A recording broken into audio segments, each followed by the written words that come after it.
ਪੌਲੁਸ ਰਸੂਲ ਦੀ ਪਹਿਲੀ ਪੱਤਰੀ ਕੁਰਿੰਥੀਆਂ ਨੂੰ ਅਧਿਆਇ 1।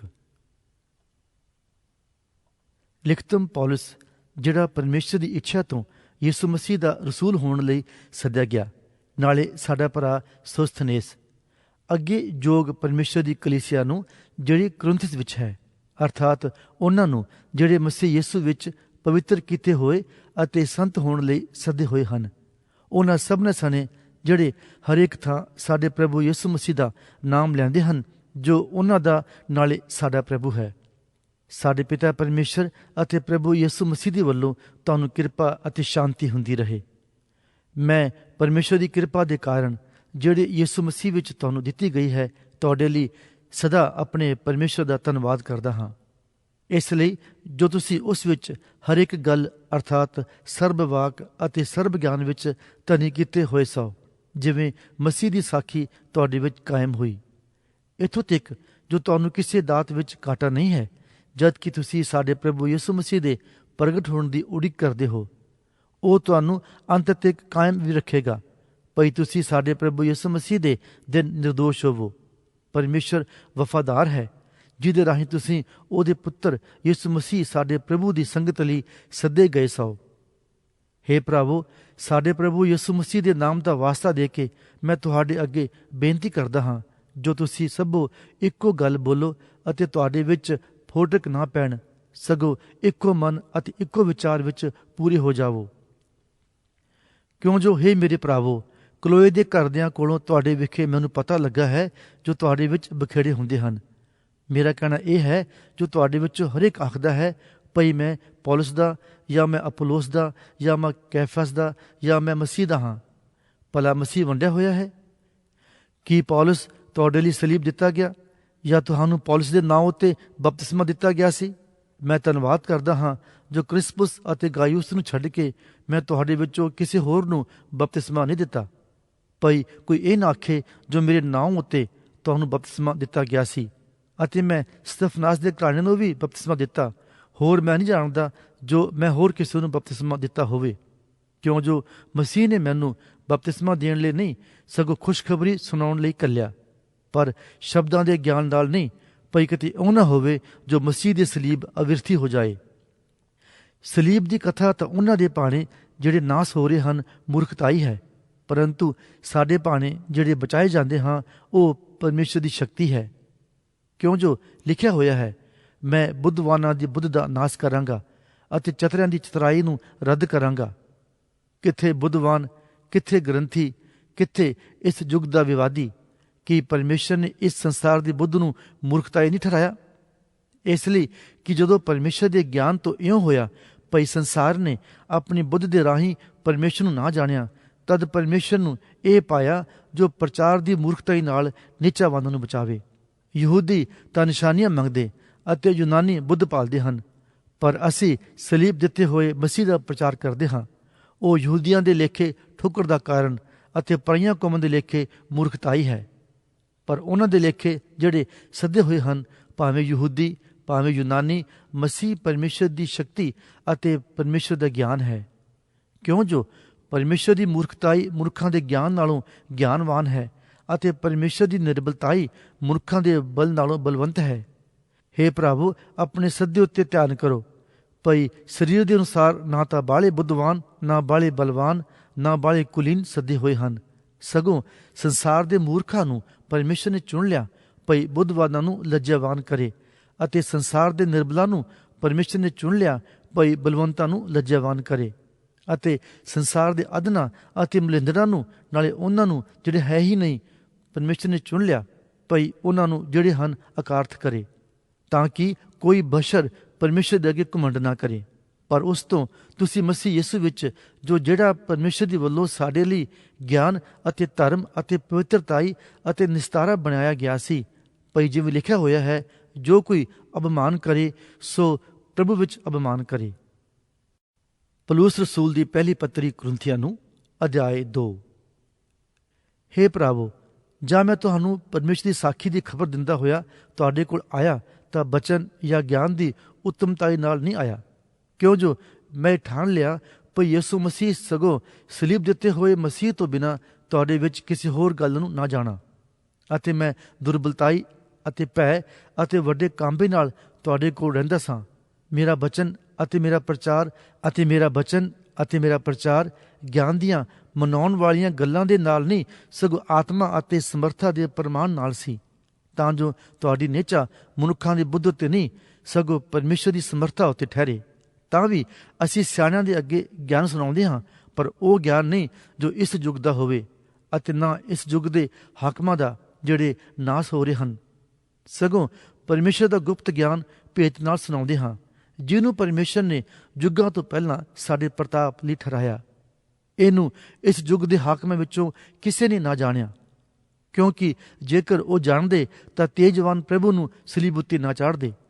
ਪਰੰਤੂ ਜਿਵੇਂ ਲਿਖਿਆ ਹੋਇਆ ਹੈ, ਜਿਹੜੀਆਂ ਵਸਤਾਂ ਅੱਖਾਂ ਨਹੀਂ ਵੇਖੀਆਂ, ਨਾ ਕੰਨੀ ਸੁਣੀਆਂ, ਨਾ ਇਨਸਾਨ ਦੇ ਮਨ ਵਿੱਚ ਆਈਆਂ, ਜਿਹੜੀਆਂ ਵਸਤਾਂ ਪਰਮੇਸ਼ਰ ਨੇ ਆਪਣੇ ਪ੍ਰੇਮੀਆਂ ਲਈ ਤਿਆਰ ਕੀਤੀਆਂ, ਉਹਨਾਂ ਨੂੰ ਪਰਮੇਸ਼ਰ ਨੇ ਆਤਮਾ ਦੇ ਦੁਆਰਾ ਸਾਡੇ ਉੱਤੇ ਪ੍ਰਗਟ ਕੀਤਾ। ਕਿਉਂ ਜੋ ਆਤਮਾ ਸਾਰੀਆਂ ਵਸਤਾਂ ਦੀ, ਸਗੋਂ ਪਰਮੇਸ਼ਰ ਦੀਆਂ ਡੂੰਘੀਆਂ ਵਸਤਾਂ ਦੀ ਜਾਂਚ ਕਰ ਲੈਂਦਾ ਹੈ। ਮਨੁੱਖ ਦੇ ਆਤਮਾ ਤੋਂ ਬਿਨਾਂ ਜੋ ਉਹਦੇ ਅੰਦਰ ਹੈ, ਮਨੁੱਖਾਂ ਵਿੱਚੋਂ ਮਨੁੱਖ ਦੀਆਂ ਗੱਲਾਂ ਕੌਣ ਜਾਣਦਾ ਹੈ? ਇਸੇ ਪ੍ਰਕਾਰ ਪਰਮੇਸ਼ਰ ਦੀ ਆਤਮਾ ਤੋਂ ਬਿਨਾਂ ਪਰਮੇਸ਼ਰ ਦੀਆਂ ਗੱਲਾਂ ਕੋਈ ਨਹੀਂ ਜਾਣਦਾ। ਪਰ ਸਾਨੂੰ ਜਗਤ ਦਾ ਆਤਮਾ ਨਹੀਂ, ਸਗੋਂ ਉਹ ਆਤਮਾ ਮਿਲਿਆ ਜਿਹੜਾ ਪਰਮੇਸ਼ਰ ਤੋਂ ਹੈ, ਤਾਂ ਜੋ ਅਸੀਂ ਉਹਨਾਂ ਪਦਾਰਥਾਂ ਨੂੰ ਜਾਣੀਏ ਜਿਹੜੇ ਪਰਮੇਸ਼ਰ ਨੇ ਸਾਨੂੰ ਬਖਸ਼ੇ ਹਨ। ਅਸੀਂ ਇਹਨਾਂ ਗੱਲਾਂ ਨੂੰ ਮਾਨਸ ਗਿਆਨ ਦੀਆਂ ਦਸੀਆਂ ਹੋਈਆਂ ਸ਼ਬਦਾਂ ਨਾਲ ਨਹੀਂ, ਸਗੋਂ ਆਤਮਾ ਦੀਆਂ ਦਸੀਆਂ ਹੋਈਆਂ ਸ਼ਬਦਾਂ ਨਾਲ, ਅਰਥਾਤ ਆਤਮਿਕ ਗੱਲਾਂ ਆਤਮਿਕ ਮਨੁੱਖਾਂ ਨੂੰ ਦੱਸਦੇ ਹਾਂ। ਹਰ ਪੁਰਾਣਿਕ ਮਨੁੱਖ ਪਰਮੇਸ਼ਰ ਦੇ ਆਤਮਾ ਦੀਆਂ ਗੱਲਾਂ ਨੂੰ ਕਬੂਲ ਨਹੀਂ ਕਰਦਾ, ਕਿਉਂ ਜੋ ਉਹ ਉਸ ਦੇ ਲੇਖੇ ਮੂਰਖਤਾਈ ਹਨ ਅਤੇ ਉਹ ਉਹਨਾਂ ਨੂੰ ਜਾਣ ਨਹੀਂ ਸਕਦਾ। ਇਸ ਲਈ ਜੋ ਆਤਮਿਕ ਰੀਤ ਨਾਲ ਉਹਨਾਂ ਦੀ ਜਾਂਚ ਕਰੀਦੀ ਹੈ।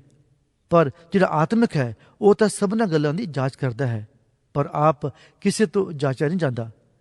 ਕਿਉਂ ਜੋ ਪ੍ਰਭੂ ਦੀ ਬੁੱਧੀ ਨੂੰ ਕਿਨ ਜਾਣਿਆ ਹੈ, ਭਈ ਉਹਨੂੰ ਸਮਝਾਵੇ, ਪਰ ਮਸੀਹ ਦੀ ਬੁੱਧੀ ਸਾਡੇ ਵਿੱਚ ਹੈ। ਪੌਲੁਸ ਰਸੂਲ ਦੀ ਪਹਿਲੀ ਪੱਤਰੀ ਕੁਰਿੰਥੀਆਂ ਨੂੰ ਅਧਿਆਇ 3। ਹੇ ਭਰਾਵੋ, ਮੈਂ ਤੁਹਾਡੇ ਨਾਲ ਐਦਾਂ ਨਾ ਬੋਲ ਸਕਿਆ ਜਿੱਦਾਂ ਆਤਮਿਕ ਨਾਲ, ਸਗੋਂ ਜਿੱਦਾਂ ਸਰੀਰਕਾਂ ਨਾਲ ਬੋਲੀਦਾ ਹੈ, ਜਾਂ ਜਿੱਦਾਂ ਉਹਨਾਂ ਨਾਲ ਜਿਹੜੇ ਮਸੀਹ ਵਿੱਚ ਨਿਆਣੇ ਹਨ। ਮੈਂ ਤੁਹਾਨੂੰ ਦੁੱਧ ਪਿਆਇਆ, ਅੰਨ ਨਹੀਂ ਖਵਾਇਆ, ਕਿਉਂ ਜੋ ਅਜੇ ਤੁਸੀਂ ਉਹਦੇ ਜੋਗੇ ਨਹੀਂ ਸਓ, ਸਗੋਂ ਹੁਣ ਵੀ ਉਹਦੇ ਜੋਗੇ ਨਹੀਂ ਹੋ। ਤੁਸੀਂ ਹੁਣ ਸਰੀਰਕ ਹੋ, ਕਿਉਂਕਿ ਜਦੋਂ ਜਲਨ ਅਤੇ ਝਗੜੇ ਤੁਹਾਡੇ ਵਿੱਚ ਹਨ, ਤਾਂ ਕੀ ਤੁਸੀਂ ਸਰੀਰਕ ਨਹੀਂ ਅਤੇ ਇਨਸਾਨੀ ਚਾਲ ਨਹੀਂ ਚੱਲਦੇ ਹੋ? ਜਦੋਂ ਇੱਕ ਕਹਿੰਦਾ ਹੈ ਭਈ ਮੈਂ ਪੌਲੁਸ ਦਾ ਹਾਂ ਅਤੇ ਦੂਜਾ ਮੈਂ ਅਪੋਲੋਸ ਦਾ ਹਾਂ, ਤਾਂ ਕੀ ਤੁਸੀਂ ਇਨਸਾਨ ਹੀ ਨਹੀਂ? ਫਿਰ ਅਪੋਲੋਸ ਕੀ ਹੈ ਅਤੇ ਪੌਲੁਸ ਕੀ ਹੈ? ਮੇਰੇ ਸੇਵਕ, ਜਿਨ੍ਹਾਂ ਦੇ ਵਸੀਲੇ ਨਾਲ ਤੁਸਾਂ ਨਿਹਚਾ ਕੀਤੀ, ਜਿਵੇਂ ਪ੍ਰਭੂ ਨੇ ਹਰੇਕ ਨੂੰ ਦਾਨ ਦਿੱਤਾ। ਮੈਂ ਤਾਂ ਬੂਟਾ ਲਾਇਆ ਅਤੇ ਅਪੋਲੋਸ ਨੇ ਸਿੰਜਿਆ, ਪਰ ਪਰਮੇਸ਼ਰ ਨੇ ਵਧਾਇਆ। ਸੋ ਨਾ ਤਾਂ ਲਾਉਣ ਵਾਲਾ ਕੁਝ ਹੈ, ਨਾ ਸਿੰਜਣ ਵਾਲਾ, ਪਰੰਤੂ ਪਰਮੇਸ਼ਰ ਜੋ ਵਧਾਉਣ ਵਾਲਾ ਹੈ। ਲਾਉਣ ਵਾਲਾ ਆਪਣੇ ਸਿੰਜਣ ਵਾਲਾ ਦੋਵੇਂ ਇੱਕ ਹਨ, ਪਰ ਹਰੇਕ ਆਪੋ ਆਪਣੀ ਮਿਹਨਤ ਦੇ ਅਨੁਸਾਰ ਆਪੋ ਆਪਣਾ ਫਲ ਪਾਵੇਗਾ। ਕਿਉਂ ਜੋ ਅਸੀਂ ਕੰਮ ਕਰਨ ਵਿੱਚ ਪਰਮੇਸ਼ਰ ਦੇ ਸਾਂਝੀ ਹਾਂ। ਤੁਸੀਂ ਪਰਮੇਸ਼ਰ ਦੀ ਖੇਤੀ ਔਰ ਪਰਮੇਸ਼ਰ ਦਾ ਭਵਨ ਹੋ। ਪਰਮੇਸ਼ਰ ਦੀ ਕਿਰਪਾ ਦੇ ਅਨੁਸਾਰ ਜੋ ਮੈਨੂੰ ਦਾਨ ਹੋਈ, ਮੈਂ ਸਿਆਣੇ ਰਾਜ ਮਿਸਤਰੀ ਵਾਂਗੂ ਨੀਂਹ ਰੱਖੀ ਅਤੇ ਦੂਜਾ ਉਸ ਉੱਤੇ ਉਸਾਰੀ ਕਰਦਾ ਹੈ। ਸੋ ਹਰੇਕ ਸੁਚੇਤ ਰਹੇ ਭਈ ਕਿਸ ਤਰ੍ਹਾਂ ਦੀ ਉਸਾਰੀ ਕਰਦਾ ਹੈ, ਕਿਉਂ ਜੋ ਉਸ ਦੀ ਨੀਂਹ ਤੋਂ ਬਿਨਾਂ ਜੋ ਰੱਖੀ ਹੋਈ ਹੈ ਦੂਜੀ ਕੋਈ ਨਹੀਂ ਰੱਖ ਸਕਦਾ, ਔਰ ਉਹ ਯਿਸੂ ਮਸੀਹ ਹੈ। ਪਰ ਜੇ ਕੋਈ ਇਹ ਨੀਂਹ ਉੱਤੇ ਸੋਨੇ, ਚਾਂਦੀ, ਬਹੁਮੁੱਲੇ ਪੱਥਰਾਂ, ਲੱਕੜਾਂ, ਘਾਹ ਅਤੇ ਭੌ ਦੀ ਉਸਾਰੀ ਕਰੇ, ਤਾਂ ਹਰ ਇੱਕ ਦਾ ਕੰਮ ਪ੍ਰਗਟ ਹੋਵੇਗਾ, ਕਿਉਂ ਜੋ ਉਹ ਦਿਨ ਉਸ ਨੂੰ ਉਘਾੜ ਦੇਵੇਗਾ। ਇਸ ਲਈ ਜੋ ਉਹ ਅੱਗ ਨਾਲ ਪ੍ਰਕਾਸ਼ ਹੁੰਦਾ ਹੈ, ਅਤੇ ਅੱਗ ਆਪੇ ਹਰ ਇੱਕ ਦਾ ਕੰਮ ਪਰਖ ਦੇਵੇਗੀ ਭਈ ਉਹ ਕਿਸ ਪ੍ਰਕਾਰ ਦਾ ਹੈ। ਜੇ ਕਿਸੇ ਦਾ ਕੰਮ ਜਿਹੜਾ ਉਹਨੇ ਬਣਾਇਆ ਸੀ ਟਿਕਾ ਰਹੇਗਾ, ਤਾਂ ਉਹਨੂੰ ਬਦਲਾ ਮਿਲੇਗਾ। ਜੇ ਕਿਸੇ ਦਾ ਕੰਮ ਸੜ ਜਾਵੇ ਤਾਂ ਉਹਦੀ ਹਾਨੀ ਹੋ ਜਾਵੇਗੀ, ਪਰੰਤੂ ਉਹ ਆਪ ਤਾਂ ਬਚ ਜਾਵੇਗਾ, ਪਰ ਸੜਦਿਆਂ। ਕੀ ਤੁਸੀਂ ਇਹ ਨਹੀਂ ਜਾਣਦੇ ਜੋ ਤੁਸੀਂ ਪਰਮੇਸ਼ਰ ਦੀ ਹੈਕਲ ਹੋ ਅਤੇ ਪਰਮੇਸ਼ਰ ਦਾ ਆਤਮਾ ਤੁਹਾਡੇ ਵਿੱਚ ਵਸਦਾ ਹੈ? ਜੇ ਕੋਈ ਪਰਮੇਸ਼ਰ ਦੀ ਹੈਕਲ ਦਾ ਨਾਸ ਕਰੇ ਤਾਂ ਪਰਮੇਸ਼ਰ ਉਹਦਾ ਨਾਸ ਕਰੇਗਾ, ਕਿਉਂ ਜੋ ਪਰਮੇਸ਼ਰ ਦੀ ਹੈਕਲ ਪਵਿੱਤਰ ਹੈ ਅਤੇ ਉਹ ਤੁਸੀਂ ਹੋ। ਕੋਈ ਆਪਣੇ ਆਪ ਨੂੰ ਧੋਖਾ ਨਾ ਦੇਵੇ। ਜੇ ਕੋਈ ਤੁਹਾਡੇ ਵਿੱਚ ਆਪਣੇ ਆਪ ਨੂੰ ਇਸ ਯੁੱਗ ਵਿਖੇ ਗਿਆਨੀ ਸਮਝਦਾ ਹੈ, ਤਾਂ ਉਹ ਮੂਰਖ ਬਣੇ ਭਈ ਗਿਆਨੀ ਹੋ ਜਾਵੇ। ਇਸ ਸੰਸਾਰ ਦਾ ਗਿਆਨ ਪਰਮੇਸ਼ਰ ਦੇ ਭਾਣੇ ਮੂਰਖਪੁਣਾ ਹੈ, ਕਿਉਂ ਜੋ ਲਿਖਿਆ ਹੋਇਆ ਹੈ ਭਈ ਉਹ ਗਿਆਨੀਆਂ ਨੂੰ ਉਹਨਾਂ ਦੀ ਚਤਰਾਈ ਵਿੱਚ ਫਸਾ ਦਿੰਦਾ ਹੈ ਅਤੇ ਫਿਰ ਇਹ ਕਿ ਪ੍ਰਭੂ ਗਿਆਨੀਆਂ ਦੀਆਂ ਸੋਚਾਂ ਨੂੰ ਜਾਣਦਾ ਹੈ ਜੋ ਉਹ ਅਵਿਰਥੀਆਂ ਹਨ। ਇਸ ਲਈ ਕੋਈ ਜਣਾ ਮਨੁੱਖਾਂ ਉੱਤੇ ਅਭਿਮਾਨ ਨਾ ਕਰੇ, ਕਿਉਂ ਜੋ ਸਾਰੀਆਂ ਵਸਤਾਂ ਤੁਹਾਡੀਆਂ ਹਨ। ਕੀ ਪੌਲੁਸ, ਕੀ ਅਪੋਲੋਸ, ਕੀ ਕੈਫਾਸ, ਕੀ ਦੁਨੀਆ, ਕੀ ਜੀਵਨ, ਕੀ ਮੌਤ, ਕੀ ਵਰਤਮਾਨ ਵਸਤਾਂ, ਕੀ ਹੋਣ ਵਾਲੀਆਂ ਵਸਤਾਂ, ਸਭ ਉਹ ਤੁਹਾਡੀਆਂ ਹਨ ਅਤੇ ਤੁਸੀਂ ਮਸੀਹ ਦੇ ਹੋ ਅਤੇ ਮਸੀਹ ਪਰਮੇਸ਼ਰ ਦਾ ਹੈ। ਪੌਲੁਸ ਰਸੂਲ ਦੀ ਪਹਿਲੀ ਪੱਤਰੀ ਕੁਰਿੰਥੀਆਂ ਨੂੰ ਅਧਿਆਇ 4। ਆਦਮੀ ਸਾਨੂੰ ਇਉਂ ਜਾਣੇ ਜਿਉਂ ਮਸੀਹ ਦੇ ਸੇਵਕ ਅਤੇ ਪਰਮੇਸ਼ਰ ਦੇ ਭੇਤਾਂ ਦੇ ਮੁਖਤਿਆਰ। ਫਿਰ ਇੱਥੇ ਮੁਖਤਿਆਰਾਂ ਵਿੱਚ ਇਹ ਚਾਹੀਦਾ ਹੈ ਜੋ ਉਹ ਮਾਤਵਰ ਹੋਣ। ਪਰ ਮੇਰੇ ਲੇਖੇ ਇਹ ਅਤ ਛੋਟੀ ਗੱਲ ਹੈ ਵੀ ਤੁਹਾਥੋਂ ਅਥਵਾ ਇਨਸਾਨੀ ਅਦਾਲਤ ਤੋਂ ਮੇਰੀ ਜਾਂਚ ਕੀਤੀ ਜਾਵੇ। ਸਗੋਂ ਮੈਂ ਆਪ ਵੀ ਆਪਣੀ ਜਾਂਚ ਨਹੀਂ ਕਰਦਾ ਹਾਂ। ਭਾਵੇਂ ਮੈਂ ਆਪਣੇ ਆਪ ਵਿੱਚ ਕੋਈ ਦੋਸ਼ ਨਹੀਂ ਵੇਖਦਾ, ਤਾਂ ਵੀ ਇਸ ਤੋਂ ਮੈਂ ਨਿਰਦੋਸ਼ ਨਹੀਂ ਠਹਿਰਦਾ। ਪਰ ਮੇਰੀ ਜਾਂਚ ਕਰਨ ਵਾਲਾ ਪ੍ਰਭੂ ਹੈ। ਇਸ ਲਈ ਜਿੰਨਾ ਚਿਰ ਪ੍ਰਭੂ ਨਾ ਆਵੇ, ਤੁਸੀਂ ਸਮੇਂ ਤੋਂ ਪਹਿਲਾਂ ਕਿਸੇ ਗੱਲ ਦਾ ਨਿਬੇੜਾ ਨਾ ਕਰੋ। ਉਹ ਤਾਂ ਹਨੇਰੇ ਦੀਆਂ ਗੁਪਤ ਗੱਲਾਂ ਨੂੰ ਪ੍ਰਕਾਸ਼ ਕਰੇਗਾ ਅਤੇ ਮਨ ਦੀਆਂ ਦਲੀਲਾਂ ਨੂੰ ਪ੍ਰਗਟ ਕਰੇਗਾ, ਅਤੇ ਉਸ ਵੇਲੇ ਹਰ ਕਿਸੇ ਨੂੰ ਪਰਮੇਸ਼ਰ ਦੀ ਵੱਲੋਂ ਵਡਿਆਈ ਮਿਲੇਗੀ। ਹੇ ਭਰਾਵੋ, ਮੈਂ ਇਹ ਗੱਲਾਂ ਤੁਹਾਡੇ ਨਿਮਿਤ ਆਪਣੇ ਅਤੇ ਅਪੋਲੋਸ ਦੇ ਉੱਤੇ ਨਮੂਨੇ ਦੇ ਤੌਰ ਤੇ ਲਾਈਆਂ, ਭਈ ਤੁਸੀਂ ਸਾਡੇ ਕੋਲੋਂ ਇਹ ਸਿੱਖੋ ਕਿ ਜਿਹੜੀਆਂ ਗੱਲਾਂ ਲਿਖੀਆਂ ਹੋਈਆਂ ਹਨ ਉਹਨਾਂ ਤੋਂ ਪਰੇ ਨਾ ਵਧੋ। ਕਿਤੇ ਇਉਂ ਨਾ ਹੋਵੇ ਜੋ ਤੁਸੀਂ ਇੱਕ ਦਾ ਪੱਖ ਕਰਕੇ ਦੂਏ ਦੇ ਵਿਰੁੱਧ ਫੁੱਲ ਜਾਓ। ਕਿਉਂ ਜੋ ਤੈਨੂੰ ਦੂਏ ਤੋਂ ਭਿੰਨ ਕੌਣ ਕਰਦਾ ਹੈ? ਅਤੇ ਤੇਰੇ ਕੋਲ ਕੀ ਹੈ ਜੋ ਤੈਂ ਦੂਏ ਤੋਂ ਨਹੀਂ ਲਿਆ? ਪਰ ਜੇ ਤੈਂ ਲਿਆ ਵੀ ਦੂਏ ਤੋਂ, ਤਾਂ ਅਪਮਾਨ ਕਾਹਨੂੰ ਕਰਦਾ ਹੈ? ਭਈ ਜਾਣੀਦਾ ਲਿਆ ਹੀ ਨਹੀਂ। ਤੁਸੀਂ ਤਾਂ ਹੁਣੇ ਹੀ ਰੱਜੇ ਹੋਏ ਹੋ, ਤੁਸੀਂ ਤਾਂ ਹੁਣੇ ਹੀ ਧਨੀ ਹੋ ਗਏ। ਤੁਸੀਂ ਸਾਥੋਂ ਬਿਨਾਂ ਰਾਜ ਕਰਨ ਲੱਗ ਪਏ, ਅਤੇ ਕਾਸ਼ ਕਿ ਤੁਸੀਂ ਰਾਜ ਕਰਦੇ ਤਾਂ ਜੋ ਅਸੀਂ ਵੀ ਤੁਹਾਡੇ ਨਾਲ ਰਲ ਕੇ ਰਾਜ ਕਰਦੇ। ਮੈਂ ਤਾਂ ਸਮਝਦਾ ਹਾਂ ਭਈ ਪਰਮੇਸ਼ਰ ਨੇ ਅਸਾਂ ਰਸੂਲਾਂ ਨੂੰ ਸਭਨਾਂ ਦੇ ਛਿਕੜਲੇ ਕਰਕੇ ਕਤਲ ਹੋਣ ਵਾਲਿਆਂ ਵਰਗੇ ਪ੍ਰਗਟ ਕੀਤਾ, ਕਿਉਂ ਜੋ ਅਸੀਂ ਜਗਤ ਅਤੇ ਦੂਤਾਂ ਅਤੇ ਮਨੁੱਖਾਂ ਦੇ ਲਈ ਇੱਕ ਤਮਾਸ਼ਾ ਬਣੇ ਹੋਏ ਹਾਂ ਅਤੇ ਮਸੀਹ ਦੇ ਨਿਮਿਤ ਮੂਰਖ ਹਾਂ। ਪਰ ਤੁਸੀਂ ਮਸੀਹ ਵਿੱਚ ਸਿਆਣੇ ਹੋ। ਅਸੀਂ ਨਿਰਬਲ ਹਾਂ ਪਰ ਤੁਸੀਂ ਬਲਵੰਤ ਹੋ। ਤੁਸੀਂ ਪ੍ਰਤਾਪ ਵਾਲੇ ਹੋ ਪਰ ਅਸੀਂ ਬੇਪਤ ਹਾਂ। ਇਸ ਘੜੀ ਤੀਕ ਅਸੀਂ ਭੁੱਖੇ, ਤਿਹਾਈ ਨੰਗੇ ਹਾਂ ਅਤੇ ਮੁੱਕੇ ਖਾਂਦੇ ਅਤੇ ਬੇਟਿਕਾਣਾ ਫਿਰਦੇ ਹਾਂ ਅਤੇ ਆਪਣੇ ਹੱਥਾਂ ਨਾਲ ਕੰਮ ਧੰਦੇ ਕਰਕੇ ਮਿਹਨਤ ਕਰਦੇ ਹਾਂ। ਅਸੀਂ ਗਾਲੀਆਂ ਖਾ ਕੇ ਅਸੀਸ ਦਿੰਦੇ ਹਾਂ, ਜਾਂ ਸਾਨੂੰ ਸਤਾਉਂਦੇ ਹਨ ਤਾਂ ਅਸੀਂ ਸਹਿੰਦੇ ਹਾਂ, ਜਾਂ ਸਾਡੀ ਨਿੰਦਿਆ ਕਰਦੇ ਹਨ ਤਾਂ ਅਸੀਂ ਬੇਨਤੀ ਕਰਦੇ ਹਾਂ। ਅਸੀਂ ਹੁਣ ਤੀਕਰ ਜਗਤ ਦੇ ਕੂੜੇ ਵਰਗੇ ਅਤੇ ਸਭਨਾਂ ਅਵਸਥਾ ਦੇ ਝਾੜ ਬਣੇ ਹੋਏ ਹਾਂ। ਮੈਂ ਇਹ ਗੱਲਾਂ ਤੁਹਾਨੂੰ ਲੱਜੇਵਾਨ ਕਰਨ ਲਈ ਨਹੀਂ, ਸਗੋਂ ਆਪਣੇ ਪਿਆਰਿਆਂ ਬਾਲਕਾਂ ਵਾਂਗੂ ਸਮਝਾਉਣ ਲਈ ਲਿਖਦਾ ਹਾਂ। ਭਾਵੇਂ ਹੀ ਮਸੀਹ ਵਿੱਚ 10,000 ਉਸਤਾਦ ਤੁਹਾਡੇ ਹੋਣ, ਪਰ ਪਿਓ ਬਹੁਤੇ ਨਹੀਂ। ਇਸ ਲਈ ਜੋ ਮਸੀਹ ਯਿਸੂ ਵਿੱਚ ਖੁਸ਼ਖਬਰੀ ਦੇ ਵਸੀਲੇ ਨਾਲ ਤੁਹਾਡਾ ਪਿਓ ਮੈਂ ਹੀ ਹੋਇਆ। ਸੋ ਮੈਂ ਤੁਹਾਡਾ ਅੱਗੇ ਬੇਨਤੀ ਕਰਦਾ ਹਾਂ ਜੋ ਤੁਸੀਂ ਮੇਰੀ ਰੀਸ ਕਰੋ। ਇਸ ਕਰਕੇ ਮੈਂ ਤਿਮੋਥੀਸ ਨੂੰ ਤੁਹਾਡੇ ਕੋਲ ਘੱਲਿਆ, ਜਿਹੜਾ ਪ੍ਰਭੂ ਵਿੱਚ ਮੇਰਾ ਪਿਆਰਾ ਅਤੇ ਨੇਚੇਯੋਗ ਪੁੱਤਰ ਹੈ। ਉਹ ਮੇਰੇ ਵਰਤਾਵੇ ਜੋ ਮਸੀਹ ਵਿੱਚ ਹਨ ਤੁਹਾਨੂੰ ਚੇਤੇ ਕਰਾਵੇਗਾ, ਜਿਸ ਤਰ੍ਹਾਂ ਮੈਂ ਸਭਨੀ ਥਾਈਂ ਹਰੇਕ ਕਲੀਸਿਆ ਵਿੱਚ ਉਪਦੇਸ਼ ਕਰਦਾ ਹਾਂ। ਕਈ ਇਹ ਸਮਝ ਕੇ ਫੁੱਲਦੇ ਹਨ ਭਈ ਜਿਵੇਂ ਮੈਂ ਤੁਹਾਡੇ ਕੋਲ ਨਹੀਂ ਆਵਾਂਗਾ, ਪਰ ਜੇ ਪ੍ਰਭੂ ਚਾਹੇ ਤਾਂ ਮੈਂ ਤੁਹਾਡੇ ਕੋਲ ਛੇਤੀ ਆਵਾਂਗਾ ਅਤੇ ਫੁੱਲਿਆ ਹੋਇਆਂ ਦੇ ਬਚਨ ਨੂੰ ਨਹੀਂ, ਸਗੋਂ ਉਹਨਾਂ ਦੀ ਸਮਰਥਾ ਨੂੰ ਜਾਣ ਲਵਾਂਗਾ। ਪਰਮੇਸ਼ਰ ਦਾ ਰਾਜ ਗੱਲਾਂ ਵਿੱਚ ਤਾਂ ਨਹੀਂ, ਸਗੋਂ ਸਮਰਥਾ ਵਿੱਚ ਹੈ। ਤੁਸੀਂ ਕੀ ਚਾਹੁੰਦੇ ਹੋ ਭਈ ਮੈਂ ਸੋਟਾ ਫੜ ਕੇ ਤੁਹਾਡੇ ਕੋਲ ਆਵਾਂ, ਅਥਵਾ ਪ੍ਰੇਮ ਅਤੇ ਨਰਮਾਈ ਤੇ ਆਤਮਾ ਨਾਲ? ਪੌਲੁਸ ਰਸੂਲ ਦੀ ਪਹਿਲੀ ਪੱਤਰੀ ਕੁਰਿੰਥੀਆਂ ਨੂੰ ਅਧਿਆਇ 5। ਇਸ ਗੱਲ ਦੀ ਪੱਕੀ ਖਬਰ ਸੁਣੀਦੀ ਹੈ ਜੋ ਤੁਹਾਡੇ ਵਿੱਚ ਹਰਾਮਕਾਰੀ ਹੋ ਰਹੀ ਹੈ, ਅਤੇ ਅਜਿਹੀ ਹਰਾਮਕਾਰੀ ਜੋ ਪਰਾਈਆਂ ਕੌਮਾਂ ਵਿੱਚ ਵੀ ਨਹੀਂ ਹੁੰਦੀ। ਭਈ ਇੱਕ ਜਣਾ ਆਪਣੇ ਪਿਓ ਦੀ ਤੀਵੀਂ ਰੱਖਦਾ ਹੈ ਅਤੇ ਤੁਸੀਂ ਫੁੱਲੇ ਹੋਏ ਹੋ। ਸਗੋਂ ਕੀ ਤੁਹਾਨੂੰ ਸੋਗ ਨਹੀਂ ਕਰਨਾ ਚਾਹੀਦਾ, ਤਾਂ ਜੋ ਜਿਹਨੇ ਇਹ ਕੰਮ ਕੀਤਾ ਉਹ ਤੁਹਾਡੇ ਵਿੱਚੋਂ ਛੇਕਿਆ ਜਾਵੇ? ਮੈਂ ਤਾਂ ਸਰੀਰ ਦੁਆਰਾ ਨਹੀਂ, ਪਰ ਆਤਮਾ ਦੁਆਰਾ ਤੁਹਾਡੇ ਸਨਮੁਖ ਹੋਣ ਕਰਕੇ ਜਿਹਨੇ ਇਹ ਕੰਮ ਇਉਂ ਕੀਤਾ ਉਹਦਾ ਨਿਬੇੜਾ ਇਸ ਪ੍ਰਕਾਰ ਕਰ ਹਟਿਆ ਭਈ ਜਾਣੋ ਮੈਂ ਸਨਮੁਖ ਹੀ ਸਾਂ। ਜਦ ਪ੍ਰਭੂ ਯਿਸੂ ਮਸੀਹ ਦੇ ਨਾਮ ਉੱਤੇ ਤੁਸੀਂ ਅਤੇ ਮੇਰਾ ਆਤਮਾ ਸਾਡੇ ਪ੍ਰਭੂ ਯਿਸੂ ਦੀ ਸਮਰਥ ਨਾਲ ਇਕੱਠੇ ਹੋਏ, ਤਦ ਇਹੋ ਜਿਹੇ ਮਨੁੱਖ ਨੂੰ ਸਰੀਰ ਦੇ ਨਾਸ ਹੋਣ ਲਈ ਸ਼ੈਤਾਨ ਦੇ ਹਵਾਲੇ ਕਰੋ, ਭਈ ਉਹਦਾ ਆਤਮਾ ਪ੍ਰਭੂ ਯਿਸੂ ਦੇ ਦਿਨ ਬਚ ਜਾਵੇ। ਤੁਹਾਡਾ ਅਪਮਾਨ ਅੱਛਾ ਨਹੀਂ? ਕੀ ਤੁਸੀਂ ਨਹੀਂ ਜਾਣਦੇ ਹੋ, ਥੋੜ੍ਹਾ ਜਿਹਾ ਖਮੀਰ ਸਾਰੀ ਹਥੌਣ ਨੂੰ ਖਮੀਰੀਆਂ ਕਰ ਦਿੰਦਾ ਹੈ। ਪੁਰਾਣੇ ਖਮੀਰ ਨੂੰ ਕੱਢ ਸੁੱਟੋ, ਭਈ ਜਿਵੇਂ ਤੁਸੀਂ ਪਤੀਰੇ ਹੋਏ ਹੋ ਤਿਵੇਂ ਤੁਸੀਂ ਸੱਜਰੀ ਤੌਣ ਬਣੋ, ਕਿਉਂ ਜੋ ਸਾਡਾ ਪਸਾਹ ਦਾ ਲੇਲਾ ਅਰਥਾਤ ਮਸੀਹ ਬਲੀਦਾਨ ਹੋਇਆ। ਆਓ ਅਸੀਂ ਤਿਉਹਾਰ ਮਨਾਈਏ, ਪੁਰਾਣੇ ਖਮੀਰ ਨਾਲ ਨਹੀਂ, ਨਾ ਬੁਰਾਈ ਨਾਲ ਔਰ ਦੁਸ਼ਟਪਣੇ ਦੇ ਖਮੀਰ ਨਾਲ, ਸਗੋਂ ਨਿਸ਼ਟ ਕਪਟਤਾ ਅਤੇ ਸੱਚਾਈ ਦੀ ਪਤਲੀ ਰੋਟੀ ਨਾਲ। ਮੈਂ ਆਪਣੀ ਪੱਤਰੀ ਵਿੱਚ ਤੁਹਾਨੂੰ ਇਹ ਲਿਖਿਆ ਜੋ ਹਰਾਮਕਾਰਾਂ ਦੀ ਸੰਗਤ ਨਾ ਕਰਨੀ। ਇਹ ਨਹੀਂ ਜੋ ਮੂਲੋਂ ਜਗਤ ਦੇ ਹਰਾਮਕਾਰਾਂ ਅਥਵਾ ਲੋਭੀਆਂ ਅਤੇ ਲੁਟੇਰਿਆਂ ਅਥਵਾ ਮੂਰਤੀ ਪੂਜਕਾਂ ਦੀ ਸੰਗਤ ਨਾ ਕਰਨੀ, ਨਹੀਂ ਤਾਂ ਫਿਰ ਤੁਹਾਨੂੰ ਜਗਤ ਵਿੱਚੋਂ ਨਿਕਲਣਾ ਹੀ ਪੈਂਦਾ।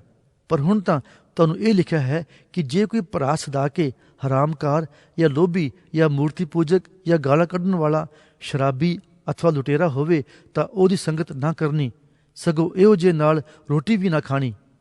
ਕਿਉਂ ਜੋ ਮੈਨੂੰ ਕੀ ਲੋੜ ਹੈ ਜੋ ਬਾਹਰਲਿਆਂ ਦਾ ਨਿਆਂ ਕਰਾਂ? ਕੀ ਤੁਸੀਂ ਅੰਦਰਲਿਆਂ ਦਾ ਨਿਆਂ ਨਹੀਂ ਕਰਦੇ? ਪਰ ਬਾਹਰਲਿਆਂ ਦਾ ਪਰਮੇਸ਼ਰ ਨਿਆਂ ਕਰਦਾ ਹੈ, ਪਰ ਤੁਸੀਂ ਉਸ ਕੁਕਰਮੀ ਨੂੰ ਆਪਣੇ ਵਿੱਚੋਂ ਛੇਕ ਦਿਓ। ਪੌਲੁਸ ਰਸੂਲ ਦੀ ਪਹਿਲੀ ਪੱਤਰੀ ਕੁਰਿੰਥੀਆਂ ਨੂੰ ਅਧਿਆਇ 6। ਕੀ ਤੁਹਾਡੇ ਵਿੱਚੋਂ ਕਿਸੇ ਦਾ ਇਹ ਹੋ ਪੈਦਾ ਹੈ ਜੋ ਦੂਈ ਨਾਲ ਮੁਕੱਦਮਾ ਰੱਖ ਕੇ ਨਿਬੇੜੇ ਲਈ ਕੁਧਰਮੀਆਂ ਕੋਲ ਜਾਵੇ ਅਤੇ ਸੰਤਾਂ ਕੋਲ ਨਾ? ਕੀ ਤੁਸੀਂ ਨਹੀਂ ਜਾਣਦੇ ਭਈ ਸੰਤ ਜਨ ਜਗਤ ਦਾ ਨਿਆਂ ਕਰਨਗੇ? ਅਤੇ ਜੇ ਜਗਤ ਦਾ ਨਿਆਂ ਤੁਹਾਡੇ ਹੱਥੋਂ ਹੋਣਾ ਹੈ ਤਾਂ ਭਲਾ ਤੁਸੀਂ ਛੋਟੀਆਂ ਤੋਂ ਛੋਟੀਆਂ ਗੱਲਾਂ ਦਾ ਨਿਬੇੜਾ ਕਰਨ ਦੇ ਯੋਗ ਨਹੀਂ ਹੋ? ਕੀ ਤੁਸੀਂ ਨਹੀਂ ਜਾਣਦੇ ਜੋ ਅਸੀਂ ਦੂਤਾਂ ਦਾ ਨਿਆਂ ਕਰਾਂਗੇ, ਫਿਰ ਕਿੰਨਾ ਵੱਧ ਕੇ ਸੰਸਾਰੀ ਗੱਲਾਂ ਦਾ? ਉਪਰੰਤ ਜੇ ਤੁਹਾਨੂੰ ਸੰਸਾਰੀ ਗੱਲਾਂ ਦਾ ਨਿਬੇੜਾ ਕਰਨਾ ਪੈਂਦਾ ਹੈ ਤਾਂ ਜਿਹੜੇ ਕਲੀਸਿਆ ਵਿੱਚ ਤੁੱਛ ਗਿਣੇ ਜਾਂਦੇ ਹਨ, ਭਲਾ ਤੁਸੀਂ ਉਹਨਾਂ ਨੂੰ ਠਹਿਰਾਉਂਦੇ ਹੋ? ਮੈਂ ਤੁਹਾਨੂੰ ਲੱਜੇਵਾਨ ਕਰਨ ਲਈ ਇਹ ਆਖਦਾ ਹਾਂ ਕਿ ਤੁਹਾਡੇ ਵਿੱਚ ਇੱਕ ਵੀ ਇੰਨਾ ਬੁੱਧਵਾਨ ਨਹੀਂ ਜੋ ਆਪਣੇ ਭਰਾਵਾਂ ਦਾ ਮੁਕੱਦਮਾ ਨਿਬੇੜ ਸਕੇ। ਸਗੋਂ ਭਰਾ ਉੱਤੇ ਨਾਲਿਸ਼ ਕਰਦਾ ਹੈ, ਸੋ ਵੀ ਬੇਪ੍ਰਤੀਤਿਆਂ ਦੇ ਅੱਗੇ। ਹੁਣ ਤਾਂ ਤੁਹਾਡੇ ਵਿੱਚ ਇੱਕ ਵੱਡਾ ਘਾਟਾ ਹੈ ਕਿ ਤੁਸੀਂ ਇੱਕ ਦੂਜੇ ਉੱਤੇ ਮੁਕੱਦਮਾ ਬਣਾਉਂਦੇ ਹੋ। ਤੁਸੀਂ ਸਗੋਂ ਕਿਨਿਆਓ ਕਿਉਂ ਨਹੀਂ ਸਹਾਰ ਲੈਂਦੇ? ਤੁਸੀਂ ਸਗੋਂ ਠਗਾਈ ਕਿਉਂ ਨਹੀਂ ਖਾਂਦੇ? ਪਰ ਤੁਸੀਂ ਆਪੇ ਕੁਨਿਆਓ ਅਤੇ ਠੱਗੀ ਕਰਦੇ ਹੋ, ਸੋ ਵੀ ਆਪਣੇ ਭਰਾਵਾਂ ਨਾਲ। ਅਥਵਾ ਤੁਸੀਂ ਨਹੀਂ ਜਾਣਦੇ ਜੋ ਕੁਧਰਮੀ ਲੋਕ ਪਰਮੇਸ਼ਰ ਦੇ ਰਾਜ ਦੇ ਅਧਿਕਾਰੀ ਨਹੀਂ ਹੋਣਗੇ? ਧੋਖਾ ਨਾ ਖਾਓ। ਨਾ ਹਰਾਮਕਾਰ, ਨਾ ਮੂਰਤੀ ਪੂਜਕ, ਨਾ ਜ਼ਨਾਕਾਰ, ਨਾ ਜਨਾਨੜੇ, ਨਾ ਮੁੰਡੇਬਾਜ਼, ਨਾ ਚੋਰ, ਨਾ ਲੋਭੀ, ਨਾ ਸ਼ਰਾਬੀ, ਨਾ ਗਾਲਾਂ ਕੱਢਣ ਵਾਲੇ, ਨਾ ਲੁਟੇਰੇ ਪਰਮੇਸ਼ਰ ਦੇ ਰਾਜ ਦੇ ਅਧਿਕਾਰੀ ਹੋਣਗੇ। ਅਤੇ ਤੁਹਾਡੇ ਵਿੱਚੋਂ ਕੋਈ ਕੁ ਇਹੋ ਜਿਹੇ ਸਨ, ਪਰ ਪ੍ਰਭੂ ਯਿਸੂ ਮਸੀਹ ਦੇ ਨਾਮ ਤੋਂ ਅਤੇ ਸਾਡੇ ਪਰਮੇਸ਼ਰ ਦੀ ਆਤਮਾ ਤੋਂ ਤੁਸੀਂ ਧੋਤੇ ਗਏ ਔਰ ਤੁਸੀਂ ਪਵਿੱਤਰ ਕੀਤੇ ਗਏ ਔਰ ਤੁਸੀਂ ਧਰਮੀ ਠਹਿਰਾਏ ਗਏ। ਸਾਰੀਆਂ ਵਸਤਾਂ ਮੇਰੇ ਲਈ ਉਚਿਤ ਹਨ, ਪਰੰਤੂ ਸਭੇ ਲਾਭਦਾਇਕ ਨਹੀਂ। ਸਾਰੀਆਂ ਵਸਤਾਂ ਮੇਰੇ ਲਈ ਉਚਿਤ ਹਨ, ਪਰ ਮੈਂ ਕਿਸੇ ਵਸਤ ਦੇ ਅਧੀਨ ਨਹੀਂ ਹੋਵਾਂਗਾ। ਭੋਜਨ ਪੇਟ ਦੇ ਲਈ ਅਤੇ ਪੇਟ ਭੋਜਨਾਂ ਦੇ ਲਈ, ਪਰੰਤੂ ਪਰਮੇਸ਼ਰ ਉਹਦਾ ਨਾਲੇ ਇਹਨਾਂ ਦਾ ਨਾਸ਼ ਕਰੇਗਾ। ਪਰ ਸਰੀਰ ਹਰਾਮਕਾਰੀ ਦੇ ਲਈ ਨਹੀਂ, ਸਗੋਂ ਪ੍ਰਭੂ ਦੇ ਲਈ ਹੈ ਅਤੇ ਪ੍ਰਭੂ ਸਰੀਰ ਦੇ ਲਈ। ਅਤੇ ਪਰਮੇਸ਼ਰ ਨੇ ਨਾਲੇ ਪ੍ਰਭੂ ਨੂੰ ਜਿਵਾ ਕੇ ਉਠਾਇਆ, ਨਾਲੇ ਸਾਨੂੰ ਆਪਣੀ ਸਮਰਥਾ ਨਾਲ ਜਿਵਾ ਕੇ ਉਠਾਏਗਾ। ਕੀ ਤੁਸੀਂ ਇਹ ਨਹੀਂ ਜਾਣਦੇ ਵੀ ਤੁਹਾਡੇ ਸਰੀਰ ਮਸੀਹ ਦੇ ਅੰਗ ਹਨ? ਸੋ ਕੀ ਮੈਂ ਮਸੀਹ ਦੇ ਅੰਗ ਲੈ ਕੇ ਕੰਜਰੀ ਦੇ ਅੰਗ ਬਣਾਵਾਂ? ਕਦੇ ਨਹੀਂ। ਅਥਵਾ ਕੀ ਤੁਸੀਂ ਇਹ ਨਹੀਂ ਜਾਣਦੇ ਵੀ ਜੋ ਕੋਈ ਕੰਜਰੀ ਨਾਲ ਸੰਗ ਕਰਦਾ ਹੈ ਸੋ ਉਹਦੇ ਨਾਲ ਇੱਕ ਦੇਹ ਹੈ? ਕਿਉਂ ਜੋ ਉਹ ਆਖਦਾ ਹੈ ਭਈ ਉਹ ਦੋਵੇਂ ਇੱਕ ਸਰੀਰ ਹੋਣਗੇ। ਪਰ ਜੋ ਕੋਈ ਪ੍ਰਭੂ ਨਾਲ ਮਿਲਿਆ ਹੋਇਆ ਹੈ ਸੋ ਉਹਦੇ ਨਾਲ ਇੱਕ ਆਤਮਾ ਹੈ। ਹਰਾਮਕਾਰੀ ਤੋਂ ਭੱਜੋ। ਹਰੇਕ ਪਾਪ ਜੋ ਮਨੁੱਖ ਕਰਦਾ ਹੈ ਸੋ ਸਰੀਰ ਦੇ ਬਾਹਰ ਹੈ, ਪਰ ਜਿਹੜਾ ਹਰਾਮਕਾਰੀ ਕਰਦਾ ਹੈ ਉਹ ਆਪਣੇ ਹੀ ਸਰੀਰ ਦਾ ਪਾਪ ਕਰਦਾ ਹੈ। ਅਥਵਾ ਕੀ ਤੁਸੀਂ ਇਹ ਨਹੀਂ ਜਾਣਦੇ ਭਈ ਤੁਹਾਡੀ ਦੇਹੀ ਤੁਹਾਡੇ ਅੰਦਰ ਪਵਿੱਤਰ ਆਤਮਾ ਦੀ ਹੈਕਲ ਹੈ, ਜਿਹੜੀ ਤੁਹਾਨੂੰ ਪਰਮੇਸ਼ਰ ਦੀ ਵੱਲੋਂ ਮਿਲੀ ਹੈ, ਅਤੇ ਤੁਸੀਂ ਆਪਣੇ ਆਪ ਦੇ ਨਹੀਂ ਹੋ। ਤੁਸੀਂ ਤਾਂ ਮੁੱਲ ਨਾਲ ਲਏ ਹੋਏ ਹੋ। ਇਸ ਲਈ ਆਪਣੀ ਦੇਹੀ ਨਾਲ ਪਰਮੇਸ਼ਰ ਦੀ ਵਡਿਆਈ ਕਰੋ। ਪੌਲੁਸ ਰਸੂਲ ਦੀ ਪਹਿਲੀ ਪੱਤਰੀ ਕੁਰਿੰਥੀਆਂ ਨੂੰ ਅਧਿਆਇ 7। ਹੁਣ ਜਿਨ੍ਹਾਂ ਗੱਲਾਂ ਦੇ ਵਿਖੇ ਤੁਸੀਂ ਲਿਖਿਆ ਸੀ, ਮੈਂ ਇਹ ਕਹਿੰਦਾ ਹਾਂ ਭਈ ਪੁਰਖ ਦੇ ਲਈ ਤਾਂ ਇਹ ਚੰਗਾ ਹੈ ਜੋ ਇਸਤਰੀ ਨੂੰ ਨਾ ਛੋਹੇ, ਪਰੰਤੂ ਹਰਾਮਕਾਰੀਆਂ ਦੇ ਕਾਰਨ ਹਰੇਕ ਪੁਰਖ ਆਪਣੀ ਇਸਤਰੀ ਨੂੰ ਅਤੇ ਹਰੇਕ ਇਸਤਰੀ ਆਪਣੇ ਹੀ ਪੁਰਖ ਨੂੰ ਰੱਖੇ। ਪਤੀ ਪਤਨੀ ਦਾ ਹੱਕ ਪੂਰਾ ਕਰੇ, ਇਸੇ ਤਰ੍ਹਾਂ ਪਤਨੀ ਪਤੀ ਦਾ। ਪਤਨੀ ਨੂੰ ਆਪਣੀ ਦੇਹੀ ਉੱਤੇ ਵਸ ਨਹੀਂ, ਸਗੋਂ ਪਤੀ ਨੂੰ ਹੈ, ਅਤੇ ਇਸੇ ਤਰ੍ਹਾਂ ਪਤੀ ਨੂੰ ਵੀ ਆਪਣੀ ਦੇਹੀ ਉੱਤੇ ਵਸ ਨਹੀਂ, ਸਗੋਂ ਪਤਨੀ ਨੂੰ ਹੈ। ਤੁਸੀਂ ਇੱਕ ਦੂਏ ਤੋਂ ਅੱਡ ਨਾ ਹੋਵੋ, ਪਰ ਥੋੜ੍ਹੇ ਚਿਰ ਲਈ, ਔਰ ਇਹ ਵੀ ਤਦ ਜੇ ਦੋਹਾਂ ਧਿਰਾਂ ਦੀ ਸਲਾਹ ਹੋਵੇ, ਤਾਂ ਜੋ ਤੁਹਾਨੂੰ ਪ੍ਰਾਰਥਨਾ ਕਰਨ ਲਈ ਵੇਲ ਮਿਲੇ, ਅਤੇ ਫਿਰ ਇਕੱਠੇ ਹੋਵੋ ਭਈ ਸ਼ੈਤਾਨ ਤੁਹਾਡੇ ਅਸੰਜਮ ਦੇ ਕਾਰਨ ਤੁਹਾਨੂੰ ਨਾ ਪਰਤਾਵੇ। ਪਰ ਮੈਂ ਇਹ ਪ੍ਰਵਾਨਗੀ ਦੇ ਢੰਗ ਨਾਲ ਆਖਦਾ ਹਾਂ, ਹੁਕਮ ਦੇ ਢੰਗ ਨਾਲ ਨਹੀਂ। ਤਾਂ ਵੀ ਮੈਂ ਚਾਹੁੰਦਾ ਹਾਂ ਭਈ ਸਾਰੇ ਮਨੁੱਖ ਇਹੋ ਜਿਹੇ ਹੋਣ ਜਿਹੋ ਜਿਹਾ ਮੈਂ ਆਪ ਹਾਂ। ਪਰ ਹਰੇਕ ਨੇ ਆਪੋ ਆਪਣਾ ਦਾਨ ਪਰਮੇਸ਼ਰ ਤੋਂ ਪਾਇਆ ਹੈ, ਕਿੰਨੇ ਇਸ ਪ੍ਰਕਾਰ ਦਾ, ਕਿੰਨੇ ਉਸ ਪ੍ਰਕਾਰ ਦਾ। ਪਰ ਮੈਂ ਅਣਵਿਆਹਿਆਂ ਨੂੰ ਅਤੇ ਵਿਧਵਾ ਨੂੰ ਇਹ ਆਖਦਾ ਹਾਂ ਜੋ ਉਹਨਾਂ ਲਈ ਚੰਗਾ ਹੈ ਵੀ ਇਹੋ ਜਿਹੇ ਰਹਿਣ ਜਿਹੋ ਜਿਹਾ ਮੈਂ ਹਾਂ। ਪਰ ਜੇ ਉਹਨਾਂ ਵਿੱਚ ਜੱਤ ਸੱਤ ਦਾ ਬਲ ਨਹੀਂ ਤਾਂ ਉਹ ਵਿਆਹ ਕਰ ਲੈਣ, ਕਿਉਂ ਜੋ ਸੜਨ ਨਾਲੋਂ ਵਿਆਹ ਕਰਨਾ ਚੰਗਾ ਹੈ। ਪਰੰਤੂ ਗ੍ਰਸਤੀਆਂ ਨੂੰ ਮੈਂ ਤਾਕੀਦ ਕਰਦਾ ਹਾਂ, ਪਰ ਮੈਂ ਤਾਂ ਨਹੀਂ ਸਗੋਂ ਪ੍ਰਭੂ, ਜੋ ਪਤਨੀ ਆਪਣੇ ਪਤੀ ਤੋਂ ਅੱਡ ਨਾ ਹੋਵੇ। ਪਰ ਜੇ ਉਹ ਅੱਡ ਹੋਵੇ ਵੀ ਤਾਂ ਅਣਵਿਆਹੀ ਰਹੇ ਅਥਵਾ ਆਪਣੇ ਪਤੀ ਨਾਲ ਸੁਦਾ ਕਰ ਲਵੇ ਅਤੇ ਪਤੀ ਆਪਣੀ ਪਤਨੀ ਨੂੰ ਨਾ ਤਿਆਗੇ।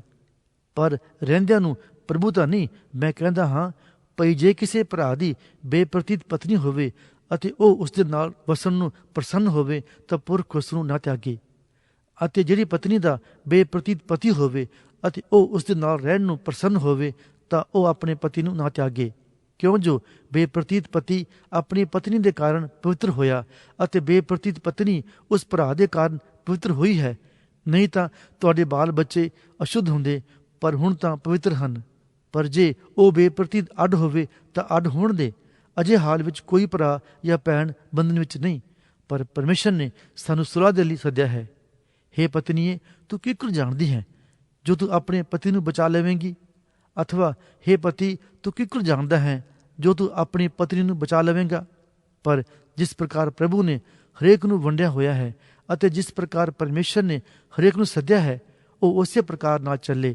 ਅਤੇ ਮੈਂ ਸਾਰੀਆਂ ਕਲੀਸਿਆਂ ਵਿੱਚ ਅਜਿਹਾ ਹੀ ਠਹਿਰਾਉਂਦਾ ਹਾਂ ਕਿ ਕੋਈ ਸੁੰਨਤੀ ਸੱਦਿਆ ਗਿਆ ਤਾਂ ਉਹ ਅਸੁੰਨਤੀ ਨਾ ਬਣੇ, ਕਿ ਕੋਈ ਅਸੁੰਨਤੀ ਸੱਦਿਆ ਗਿਆ ਤਾਂ ਉਹਦੀ ਸੁੰਨਤ ਨਾ ਕੀਤੀ ਜਾਵੇ। ਸੁੰਨਤ ਕੁਝ ਨਹੀਂ ਅਤੇ ਅਸੁੰਨਤ ਕੁਝ ਨਹੀਂ, ਪਰੰਤੂ ਪਰਮੇਸ਼ਰ ਦੇ ਹੁਕਮ ਦੀ ਪਾਲਣਾ ਕਰਨੀ ਸਭੋ ਕੁਝ ਹੈ। ਹਰ ਕੋਈ ਜਿਸ ਹਾਲ ਵਿੱਚ ਸੱਦਿਆ ਗਿਆ ਉਸੇ ਵਿੱਚ ਟਿਕਿਆ ਰਹੇ। ਕੀ ਤੂੰ ਗੁਲਾਮ ਹੋ ਕੇ ਸੱਦਿਆ ਗਿਆ ਹੈ ਤਾਂ ਕੀ ਹੋਇਆ ਫਿਰ? ਪਰ ਜੇ ਕਿਤੇ ਆਜ਼ਾਦ ਹੋ ਸਕੇ ਤਾਂ ਉਹਦਾ ਯਤਨ ਕਰ, ਕਿਉਂਕਿ ਜਿਹੜਾ ਗੁਲਾਮ ਹੋ ਕੇ ਪ੍ਰਭੂ ਵਿੱਚ ਸੱਦਿਆ ਗਿਆ ਹੈ ਉਹ ਪ੍ਰਭੂ ਦਾ ਆਜ਼ਾਦ ਕੀਤਾ ਹੋਇਆ ਹੈ। ਇਸੇ ਤਰ੍ਹਾਂ ਜਿਹੜਾ ਆਜ਼ਾਦ ਹੋ ਕੇ ਸੱਦਿਆ ਗਿਆ ਹੈ ਉਹ ਮਸੀਹ ਦਾ ਗੁਲਾਮ ਹੈ। ਤੁਸੀਂ ਮੁੱਲ ਨਾਲ ਲਏ ਹੋਏ ਹੋ, ਮਨੁੱਖਾਂ ਦੇ ਗੁਲਾਮ ਨਾ ਬਣੋ। ਹੇ ਭਰਾਵੋ, ਹਰ ਕੋਈ ਜਿਸ ਹਾਲ ਵਿੱਚ ਸੱਦਿਆ ਗਿਆ ਹੈ ਉਸੇ ਵਿੱਚ ਪਰਮੇਸ਼ਰ ਦੇ ਅੱਗੇ ਟਿਕਿਆ ਰਹੇ। ਪਰ ਕੁਆਰੀਆਂ ਦੇ ਵਿਖੇ ਪ੍ਰਭੂ ਦੀ ਮੈਨੂੰ ਕੋਈ ਆਗਿਆ ਨਹੀਂ, ਪਰ ਜਿਵੇਂ ਮੈਨੂੰ ਨਿਸ਼ਚੇ ਯੋਗ ਹੋਣ ਦੇ ਕਾਰਨ ਪ੍ਰਭੂ ਦੀ ਵੱਲੋਂ ਦਇਆ ਮਿਲੀ, ਤਿਵੇਂ ਹੀ ਮੈਂ ਸਲਾਹ ਦਿੰਦਾ ਹਾਂ। ਸੋ ਇਹ ਮੈਨੂੰ ਚੰਗਾ ਲੱਗਦਾ ਹੈ ਕਿ ਵਰਤਮਾਨ ਕਸ਼ਟ ਦੇ ਕਾਰਨ ਮਨੁੱਖ ਲਈ ਇਹ ਭਲਾ ਹੈ ਭਈ ਉਹ ਉੱਦਾਂ ਹੀ ਰਹੇ। ਕਿ ਤੂੰ ਪਤਨੀ ਨਾਲ ਬੱਝਾ ਹੋਇਆ ਹੈ ਤਾਂ ਛੁਟਕਾਰਾ ਨਾ ਢੂੰਡ, ਕਿ ਤੂੰ ਪਤਨੀ ਤੋਂ ਛੁੱਟਿਆ ਹੋਇਆ ਹੈ ਤਾਂ ਪਤਨੀ ਨਾ ਢੂੰਡ। ਪਰ ਜੇ ਤੂੰ ਵਿਆਹ ਕਰ ਲਵੇਂ ਤਾਂ ਪਾਪ ਨਹੀਂ ਕਰਦਾ, ਅਤੇ ਜੇ ਕੁਆਰੀ ਵਿਆਹੀ ਜਾਵੇ ਤਾਂ ਉਹ ਪਾਪ ਨਹੀਂ ਕਰਦੀ। ਪਰ ਇਹੋ ਜਿਹੇ ਲੋਕ ਸਰੀਰ ਵਿੱਚ ਦੁੱਖ ਭੋਗਣਗੇ ਅਤੇ ਮੈਂ ਤੁਹਾਨੂੰ ਬਚਾਉਣਾ ਚਾਹੁੰਦਾ ਹਾਂ। ਹੇ ਭਰਾਵੋ, ਮੈਂ ਆਖਦਾ ਹਾਂ ਜੋ ਸਮਾਂ ਘਟਾਇਆ ਗਿਆ ਹੈ, ਬਈ ਇਦੋਂ ਅੱਗੇ ਪਤਨੀ ਵਾਲੇ ਅਜਿਹੇ ਹੋਣ ਕਿ ਜਾਣੀਦਾ ਉਹਨਾਂ ਦੇ ਪਤਨੀਆਂ ਨਹੀਂ ਹਨ, ਅਤੇ ਰੋਣ ਵਾਲੇ ਕਿ ਜਾਣੀਦਾ ਉਹ ਨਹੀਂ ਰੋਂਦੇ, ਅਤੇ ਆਨੰਦ ਕਰਨ ਵਾਲੇ ਕਿ ਜਾਣੀਦਾ ਉਹ ਆਨੰਦ ਨਹੀਂ ਕਰਦੇ, ਅਤੇ ਮੁੱਲ ਲੈਣ ਵਾਲੇ ਕਿ ਜਾਣੀਦਾ ਉਹਨਾਂ ਦੇ ਕੋਲ ਮਾਲ ਨਹੀਂ ਹੈ, ਅਤੇ ਸੰਸਾਰ ਨੂੰ ਵਰਤਣ ਵਾਲੇ ਕਿ ਜਾਣੀਦਾ ਹੱਦੋਂ ਵੱਧ ਕੇ ਨਹੀਂ ਵਰਤਦੇ, ਕਿਉਂ ਜੋ ਇਸ ਸੰਸਾਰ ਦਾ ਰੰਗ ਢੰਗ ਬੀਤਦਾ ਜਾਂਦਾ ਹੈ। ਪਰ ਮੈਂ ਚਾਹੁੰਦਾ ਹਾਂ ਜੋ ਤੁਸੀਂ ਨਿਚਿੰਤ ਰਹੋ। ਅਣਵਿਆਹਨ ਦਾ ਪੁਰਖ ਪ੍ਰਭੂ ਦੀਆਂ ਗੱਲਾਂ ਦੀ ਚਿੰਤਾ ਕਰਦਾ ਹੈ, ਜੋ ਪ੍ਰਭੂ ਨੂੰ ਕਿਵੇਂ ਪ੍ਰਸੰਨ ਕਰੇ। ਪਰ ਵਿਆਹਿਆ ਹੋਇਆ ਸੰਸਾਰ ਦੀਆਂ ਗੱਲਾਂ ਦੀ ਚਿੰਤਾ ਕਰਦਾ ਹੈ, ਜੋ ਆਪਣੀ ਪਤਨੀ ਨੂੰ ਕਿਵੇਂ ਪ੍ਰਸੰਨ ਕਰੇ, ਅਤੇ ਉਹ ਦੁਬਦਾ ਵਿੱਚ ਪਿਆ ਰਹਿੰਦਾ ਹੈ। ਅਣਵਿਆਹੀ ਇਸਤਰੀ ਜਾਂ ਕੁਆਰੀ ਪ੍ਰਭੂ ਦੀਆਂ ਗੱਲਾਂ ਦੀ ਚਿੰਤਾ ਕਰਦੀ ਹੈ ਭਈ ਉਹ ਦੇਹੀ ਅਤੇ ਆਤਮਾ ਵਿੱਚ ਪਵਿੱਤਰ ਹੋਵੇ। ਪਰ ਜਿਹੜੀ ਵਿਆਹੀ ਹੈ ਉਹ ਸੰਸਾਰ ਦੀਆਂ ਗੱਲਾਂ ਦੀ ਚਿੰਤਾ ਕਰਦੀ ਹੈ, ਜੋ ਆਪਣੇ ਪਤੀ ਨੂੰ ਕਿਵੇਂ ਪ੍ਰਸੰਨ ਕਰੇ। ਅਤੇ ਮੈਂ ਤੁਹਾਡੇ ਆਪਣੇ ਹੀ ਭਲੇ ਲਈ ਆਖਦਾ ਹਾਂ, ਨਾ ਇਸ ਲਈ ਜੋ ਤੁਹਾਡੇ ਉੱਤੇ ਬੰਦਿਸ਼ ਪਾਵਾਂ, ਸਗੋਂ ਇਸ ਲਈ ਮੁਨਾਸਬ ਕੰਮ ਕੀਤਾ ਜਾਵੇ। ਨਾਲੇ ਤੁਸੀਂ ਬਿਨਾਂ ਘਾਬਰੇ ਪ੍ਰਭੂ ਦੀ ਸੇਵਾ ਵਿੱਚ ਲੱਗੇ ਰਹੋ। ਪਰ ਜੇ ਕੋਈ ਇਹ ਸਮਝੇ ਭਈ ਮੇਰਾ ਵਰਤਾਓ ਆਪਣੀ ਕੁਆਰੀ ਨਾਲ ਅਯੋਗ ਹੈ, ਜੇ ਇਹ ਆਪਣੀ ਜਵਾਨੀ ਦੀ ਉਮਰੋਂ ਲੰਘ ਗਈ ਹੋਵੇ ਅਤੇ ਅਜਿਹਾ ਹੀ ਹੋਣਾ ਲੋੜੀਦਾ ਹੋਵੇ, ਤਾਂ ਜੋ ਚਾਹੁੰਦਾ ਹੈ ਸੋ ਕਰ ਲਵੇ, ਉਹ ਪਾਪ ਨਹੀਂ ਕਰਦਾ, ਉਹ ਵਿਆਹ ਕਰ ਲੈਣ। ਪਰ ਜੇ ਕੋਈ ਆਪਣੇ ਮਨ ਵਿੱਚ ਪੱਕਾ ਰਹੇ, ਜਿਹਨੂੰ ਕੋਈ ਲੋੜ ਨਹੀਂ ਹੈ, ਸਗੋਂ ਉਹ ਆਪ ਆਪਣੀ ਇੱਛਾ ਦਾ ਮਾਲਕ ਹੈ, ਅਤੇ ਉਹਨੇ ਆਪਣੇ ਮਨ ਵਿੱਚ ਇਹ ਪੱਕ ਕਰ ਲਿਆ ਹੋਵੇ ਭਈ ਮੈਂ ਉਹਨੂੰ ਆਪਣੀ ਕੁਆਰੀ ਰੱਖਾਂਗਾ, ਤਾਂ ਉਹ ਚੰਗਾ ਕਰੇਗਾ। ਗੱਲ ਕਾਹਦੀ? ਜਿਹੜਾ ਆਪਣੀ ਕੁਆਰੀ ਦਾ ਵਿਆਹ ਕਰਦਾ ਹੈ ਉਹ ਚੰਗਾ ਕਰਦਾ ਹੈ, ਅਤੇ ਜਿਹੜਾ ਨਹੀਂ ਵਿਆਹੁੰਦਾ ਉਦੋਂ ਵੀ ਚੰਗਾ ਕਰਦਾ ਹੈ। ਜਿੰਨਾ ਚਿਰ ਉਹਦਾ ਪਤੀ ਜਿਉਂਦਾ ਰਹੇ ਉਹਨਾਂ ਚਿਰ ਬੰਧਨ ਵਿੱਚ ਹੈ, ਪਰ ਜੇ ਉਹਦਾ ਪਤੀ ਮਰ ਜਾਵੇ ਤਾਂ ਉਹ ਨਿਰਬੰਧ ਹੈ, ਜਿਹਦੇ ਨਾਲ ਚਾਹੇ ਵਿਆਹੀ ਜਾਏ, ਪਰ ਕੇਵਲ ਪ੍ਰਭੂ ਵਿੱਚ। ਪਰ ਜੇਕਰ ਉਹ ਐਵੇਂ ਰਹੇ ਤਾਂ ਮੇਰੀ ਜਾਚ ਵਿੱਚ ਐਦੋਂ ਵੀ ਭਾਗਵਾਨ ਹੈ, ਅਤੇ ਮੈਂ ਸਮਝਦਾ ਹਾਂ ਜੋ ਪਰਮੇਸ਼ਰ ਦਾ ਆਤਮਾ ਮੇਰੇ ਵਿੱਚ ਵੀ ਹੈ। ਪੌਲੁਸ ਰਸੂਲ ਦੀ ਪਹਿਲੀ ਪੱਤਰੀ ਕੁਰਿੰਥੀਆਂ ਨੂੰ ਅਧਿਆਇ 8। ਮੂਰਤੀਆਂ ਦੀਆਂ ਭੇਟਾਂ ਦੇ ਵੇਖੇ ਅਸੀਂ ਇਹ ਜਾਣਦੇ ਹਾਂ ਜੋ ਅਸਾਂ ਸਭਨਾਂ ਨੂੰ ਇਲਮ ਹੈ। ਇਲਮ ਫੈਲਾਉਂਦਾ ਹੈ ਪਰ ਪ੍ਰੇਮ ਬਣਾਉਂਦਾ ਹੈ। ਜੇ ਕੋਈ ਆਪਣੇ ਭਾਣੇ ਕੁਝ ਜਾਣਦਾ ਹੋਵੇ ਤਾਂ ਜਿਵੇਂ ਜਾਣਨਾ ਚਾਹੀਦਾ ਹੈ ਤਿਵੇਂ ਅਜੇ ਨਹੀਂ ਜਾਣਦਾ। ਪਰ ਜੇ ਕੋਈ ਪਰਮੇਸ਼ਰ ਨਾਲ ਪ੍ਰੇਮ ਰੱਖੇ ਤਾਂ ਉਹ ਉਸ ਤੋਂ ਜਾਣਿਆ ਜਾਂਦਾ ਹੈ। ਸੋ ਮੂਰਤੀਆਂ ਦੀਆਂ ਭੇਟਾਂ ਦੇ ਖਾਣ ਵੇਖੇ ਅਸੀਂ ਜਾਣਦੇ ਹਾਂ ਜੋ ਮੂਰਤੀ ਜਗਤ ਵਿੱਚ ਕੁਝ ਨਹੀਂ ਅਤੇ ਇੱਕ ਪਰਮੇਸ਼ਰ ਤੋਂ ਛੁੱਟ ਦੂਜਾ ਕੋਈ ਨਹੀਂ। ਭਾਵੇਂ ਕਿੰਨੇ ਹਨ ਕਿ ਆਕਾਸ਼ ਕੀ ਧਰਤੀ ਉੱਤੇ ਜਿਹੜੇ ਦਿਉਤੇ ਕਰਕੇ ਸਦਾਉਂਦੇ ਹਨ, ਯਥਾ ਬਾਹਲੇ ਦਿਉਤੇ ਅਤੇ ਬਾਹਲੇ ਸਵਾਮੀ ਹਨ, ਪਰ ਸਾਡੇ ਭਾਣੇ ਇੱਕੋ ਪਰਮੇਸ਼ਰ ਹੈ ਜੋ ਪਿਤਾ ਹੈ, ਜਿਸ ਤੋਂ ਸਭ ਕੁਝ ਹੋਇਆ ਹੈ ਅਤੇ ਅਸੀਂ ਉਹਦੇ ਲਈ ਹਾਂ। ਔਰ ਇੱਕੋ ਪ੍ਰਭੂ ਹੈ ਜੋ ਮਸੀਹ ਯਿਸੂ ਹੈ, ਜਿਹਦੇ ਰਾਹੀਂ ਸਭ ਕੁਝ ਹੋਇਆ, ਨਾਲੇ ਅਸੀਂ ਵੀ।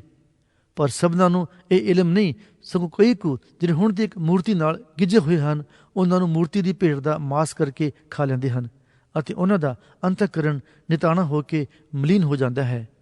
ਪਰ ਭੋਜਨ ਸਾਨੂੰ ਪਰਮੇਸ਼ਰ ਦੇ ਅੱਗੇ ਨਹੀਂ ਸਲਾਹੇਗਾ। ਜੇ ਨਾ ਖਾਈਏ ਸਾਨੂੰ ਕੁਝ ਘਾਟਾ ਨਹੀਂ ਅਤੇ ਜੇ ਖਾਈਏ ਤਾਂ ਕੁਝ ਵਾਧਾ ਨਹੀਂ। ਪਰ ਸੁਚੇਤ ਰਹੋ ਵੀ ਤੁਹਾਡਾ ਇਹ ਹੱਕ ਕਿਤੇ ਨਿਤਾਣਿਆਂ ਲਈ ਠੋਕਰ ਲਾਉਣ ਦਾ ਕਾਰਨ ਨਾ ਹੋਵੇ। ਕਿਉਂਕਿ ਜੇ ਕੋਈ ਤੈਨੂੰ ਜਿਹੜਾ ਇਲਮ ਰੱਖਦਾ ਹੈ ਮੂਰਤੀ ਦੇ ਅੰਦਰ ਵਿੱਚ ਬੈਠਿਆਂ ਖਾਂਦਾ ਵੇਖੇ ਤਾਂ ਜੇ ਉਹ ਨਿਤਾਣਾ ਹੈ ਕਿ ਉਹਦਾ ਅੰਤਕਰਨ ਮੂਰਤੀ ਦੇ ਭੇਟਾਂ ਦੇ ਖਾਣ ਨੂੰ ਦਲੇਰ ਨਹੀਂ ਹੋਵੇਗਾ। ਸੋ ਤੇਰੇ ਇਲਮ ਦੇ ਕਾਰਨ ਜੋ ਨਿਤਾਣਾ ਹੈ ਨਾਸ ਹੁੰਦਾ, ਅਰਥਾਤ ਉਹ ਭਾਈ ਜਿਹਦੇ ਲਈ ਮਸੀਹ ਹੋਇਆ। ਅਤੇ ਇਉਂ ਭਾਈਆਂ ਦਾ ਪਾਪ ਕਰਕੇ ਉਹਨਾਂ ਦੇ ਅੰਤਕਰਨ ਨੂੰ ਜਦੋਂ ਉਹ ਨਿਤਾਣਾ ਹੈ ਸੱਟ ਲਾ ਕੇ ਤੁਸੀਂ ਮਸੀਹ ਦਾ ਪਾਪ ਕਰਦੇ ਹੋ। ਇਸ ਕਰਕੇ ਜੇ ਭੋਜਨ ਮੇਰੇ ਭਾਈ ਨੂੰ ਠੋਕਰ ਖਾਵੇ ਤਾਂ ਮੈਂ ਅੰਤ ਸਮੇਂ ਤੱਕ ਕਦੇ ਵੀ ਬਲੀ ਨਹੀਂ ਖਾਵਾਂਗਾ, ਤਾਂ ਇਉਂ ਨਾ ਹੋਵੇ ਜੋ ਮੈਂ ਆਪਣੇ ਭਾਈ ਨੂੰ ਠੋਕਰ ਖਵਾਵਾਂ। ਪੌਲੁਸ ਰਸੂਲ ਦੀ ਪਹਿਲੀ ਪੱਤਰੀ ਕੁਰਿੰਥੀਆਂ ਨੂੰ ਅਧਿਆਇ 9। ਕੀ ਮੈਂ ਆਜ਼ਾਦ ਨਹੀਂ? ਕੀ ਮੈਂ ਰਸੂਲ ਨਹੀਂ? ਕੀ ਮੈਂ ਯਿਸੂ ਸਾਡੇ ਪ੍ਰਭੂ ਨੂੰ ਨਹੀਂ ਵੇਖਿਆ? ਕੀ ਤੁਸੀਂ ਪ੍ਰਭੂ ਵਿੱਚ ਮੇਰੇ ਕੰਮ ਨਹੀਂ ਹੋ? ਭਾਵੇਂ ਮੈਂ ਹੋਰਨਾਂ ਲਈ ਰਸੂਲ ਨਹੀਂ, ਪਰ ਤੁਹਾਡੇ ਲਈ ਤਾਂ ਹਾਂ, ਕਿਉਂ ਜੋ ਪ੍ਰਭੂ ਵਿੱਚ ਤੁਸੀਂ ਮੇਰੇ ਰਸੂਲਪੁਣੇ ਦੀ ਮੋਹਰ ਹੋ। ਉਹਨਾਂ ਨੂੰ ਜਿਹੜੇ ਮੇਰੀ ਜਾਂਚ ਕਰਦੇ ਹਨ, ਇਹੋ ਮੇਰਾ ਉੱਤਰ ਹੈ। ਭਲਾ ਸਾਨੂੰ ਖਾਣ ਪੀਣ ਦਾ ਹੱਕ ਨਹੀਂ?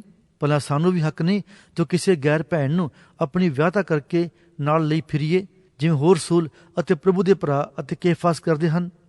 ਅਥਵਾ ਕੀ ਨਿਰੇ ਮੈਨੂੰ ਅਤੇ ਬਰਨਬਾਸ ਨੂੰ ਹੀ ਹੱਕ ਨਹੀਂ ਪਈ ਮਿਹਨਤ ਕਰਨੀ ਛੱਡ ਦਈਏ? ਆਪਣੇ ਪੱਲਿਓਂ ਖਾ ਕੇ ਕੌਣ ਕਦੇ ਫੌਜ ਦੀ ਨੌਕਰੀ ਕਰਦਾ ਹੈ? ਕੌਣ ਅੰਗੂਰੀ ਬਾਗ ਲਾ ਕੇ ਉਹਦਾ ਫਲ ਨਹੀਂ ਖਾਂਦਾ? ਅਥਵਾ ਕੌਣ ਇੱਜੜ ਦੀ ਪਾਲਣਾ ਕਰਕੇ ਇੱਜੜ ਦਾ ਕੁਝ ਦੁੱਧ ਨਹੀਂ ਪੀਂਦਾ? ਕੀ ਮੈਂ ਲੋਕਾਂ ਵਾਂਗੂ ਇਹ ਗੱਲਾਂ ਆਖਦਾ ਹਾਂ? ਅਥਵਾ ਕੀ ਸ਼ਰ੍ਹਾ ਵੀ ਇਹੋ ਨਹੀਂ ਕਹਿੰਦੀ? ਕਿਉਂ ਜੋ ਮੂਸਾ ਦੀ ਸ਼ਰ੍ਹਾ ਵਿੱਚ ਇਹ ਲਿਖਿਆ ਹੋਇਆ ਹੈ, ਭਈ ਤੂੰ ਗਾਂ ਦੇ ਬਲਦ ਦੇ ਮੂੰਹ ਛਿੱਕੜੀ ਨਾ ਝਾੜ। ਕੀ ਪਰਮੇਸ਼ਰ ਬਲਦਾਂ ਦੀ ਚਿੰਤਾ ਕਰਦਾ ਹੈ? ਅਥਵਾ ਉਹ ਨਿਰਾਪੁਰਾ ਸਾਡੇ ਲਈ ਇਹ ਆਖਦਾ ਹੈ? ਨਿਸੰਗ ਸਾਡੇ ਲਈ ਇਹ ਲਿਖਿਆ ਗਿਆ ਸੀ, ਕਿਉਂਕਿ ਚਾਹੀਦਾ ਹੈ ਕਿ ਜਿਹੜਾ ਵਾਹੀ ਕਰਦਾ ਹੈ ਉਹ ਆਸਾਂ ਨਾਲ ਵਾਹੀ ਕਰੇ ਅਤੇ ਜਿਹੜਾ ਗਾਉਂਦਾ ਹੈ ਉਹ ਹਿੱਸਾ ਲੈਣ ਦੀ ਆਸ ਨਾਲ ਗਾਹੇ। ਜੇ ਅਸਾਂ ਤੁਹਾਡੇ ਲਈ ਆਤਮਿਕ ਪਦਾਰਥ ਬੀਜੇ ਤਾਂ ਕੀ ਇਹ ਕੋਈ ਵੱਡੀ ਗੱਲ ਹੈ ਜੋ ਅਸੀਂ ਤੁਹਾਡੇ ਸਰੀਰਕ ਪਦਾਰਥ ਵੱਢੀਏ?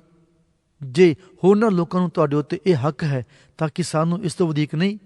ਪਰ ਅਸਾਂ ਆਪਣੇ ਇਸ ਹੱਕ ਨੂੰ ਚਲਾਇਆ ਨਹੀਂ, ਪਰੰਤੂ ਸਭ ਕੁਝ ਚੱਲ ਲੈਂਦੇ ਹਾਂ ਭਈ ਅਸੀਂ ਮਸੀਹ ਦੀ ਖੁਸ਼ਖਬਰੀ ਵਿੱਚ ਕੋਈ ਅਟਕਾਓ ਨਾ ਪਾਈਏ।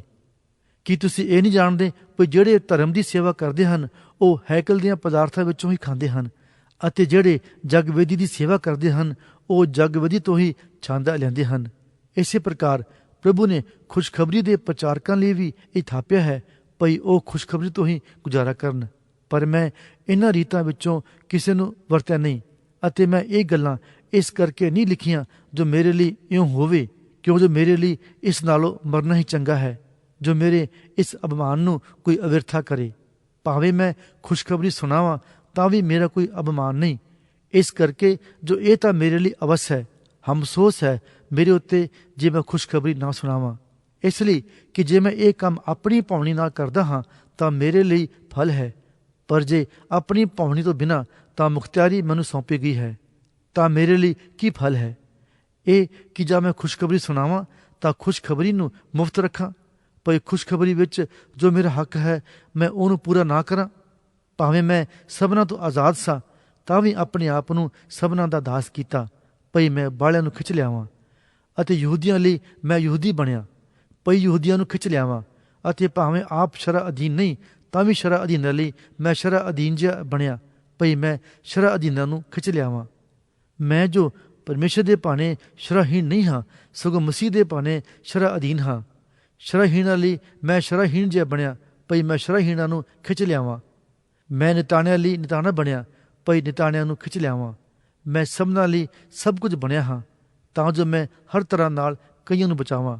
ਅਤੇ ਮੈਂ ਸਭ ਕੁਝ ਅੰਜੀਲ ਦੇ ਨਿਮਿਤ ਕਰਦਾ ਹਾਂ ਭਈ ਮੈਂ ਹੋਰਨਾਂ ਨਾਲ ਰਲ ਕੇ ਉਸ ਵਿੱਚ ਸਾਂਝੀ ਹੋ ਜਾਵਾਂ। ਕੀ ਤੁਸੀਂ ਇਹ ਨਹੀਂ ਜਾਣਦੇ ਹੋ ਕਿ ਦੌੜ ਵਿੱਚ ਜਿਹੜੇ ਦੌੜਦੇ ਹਨ ਤਾਂ ਸਭੋ ਦੌੜਦੇ ਹਨ, ਪਰ ਇਨਾਮ ਇੱਕੋ ਲੈ ਜਾਂਦਾ ਹੈ।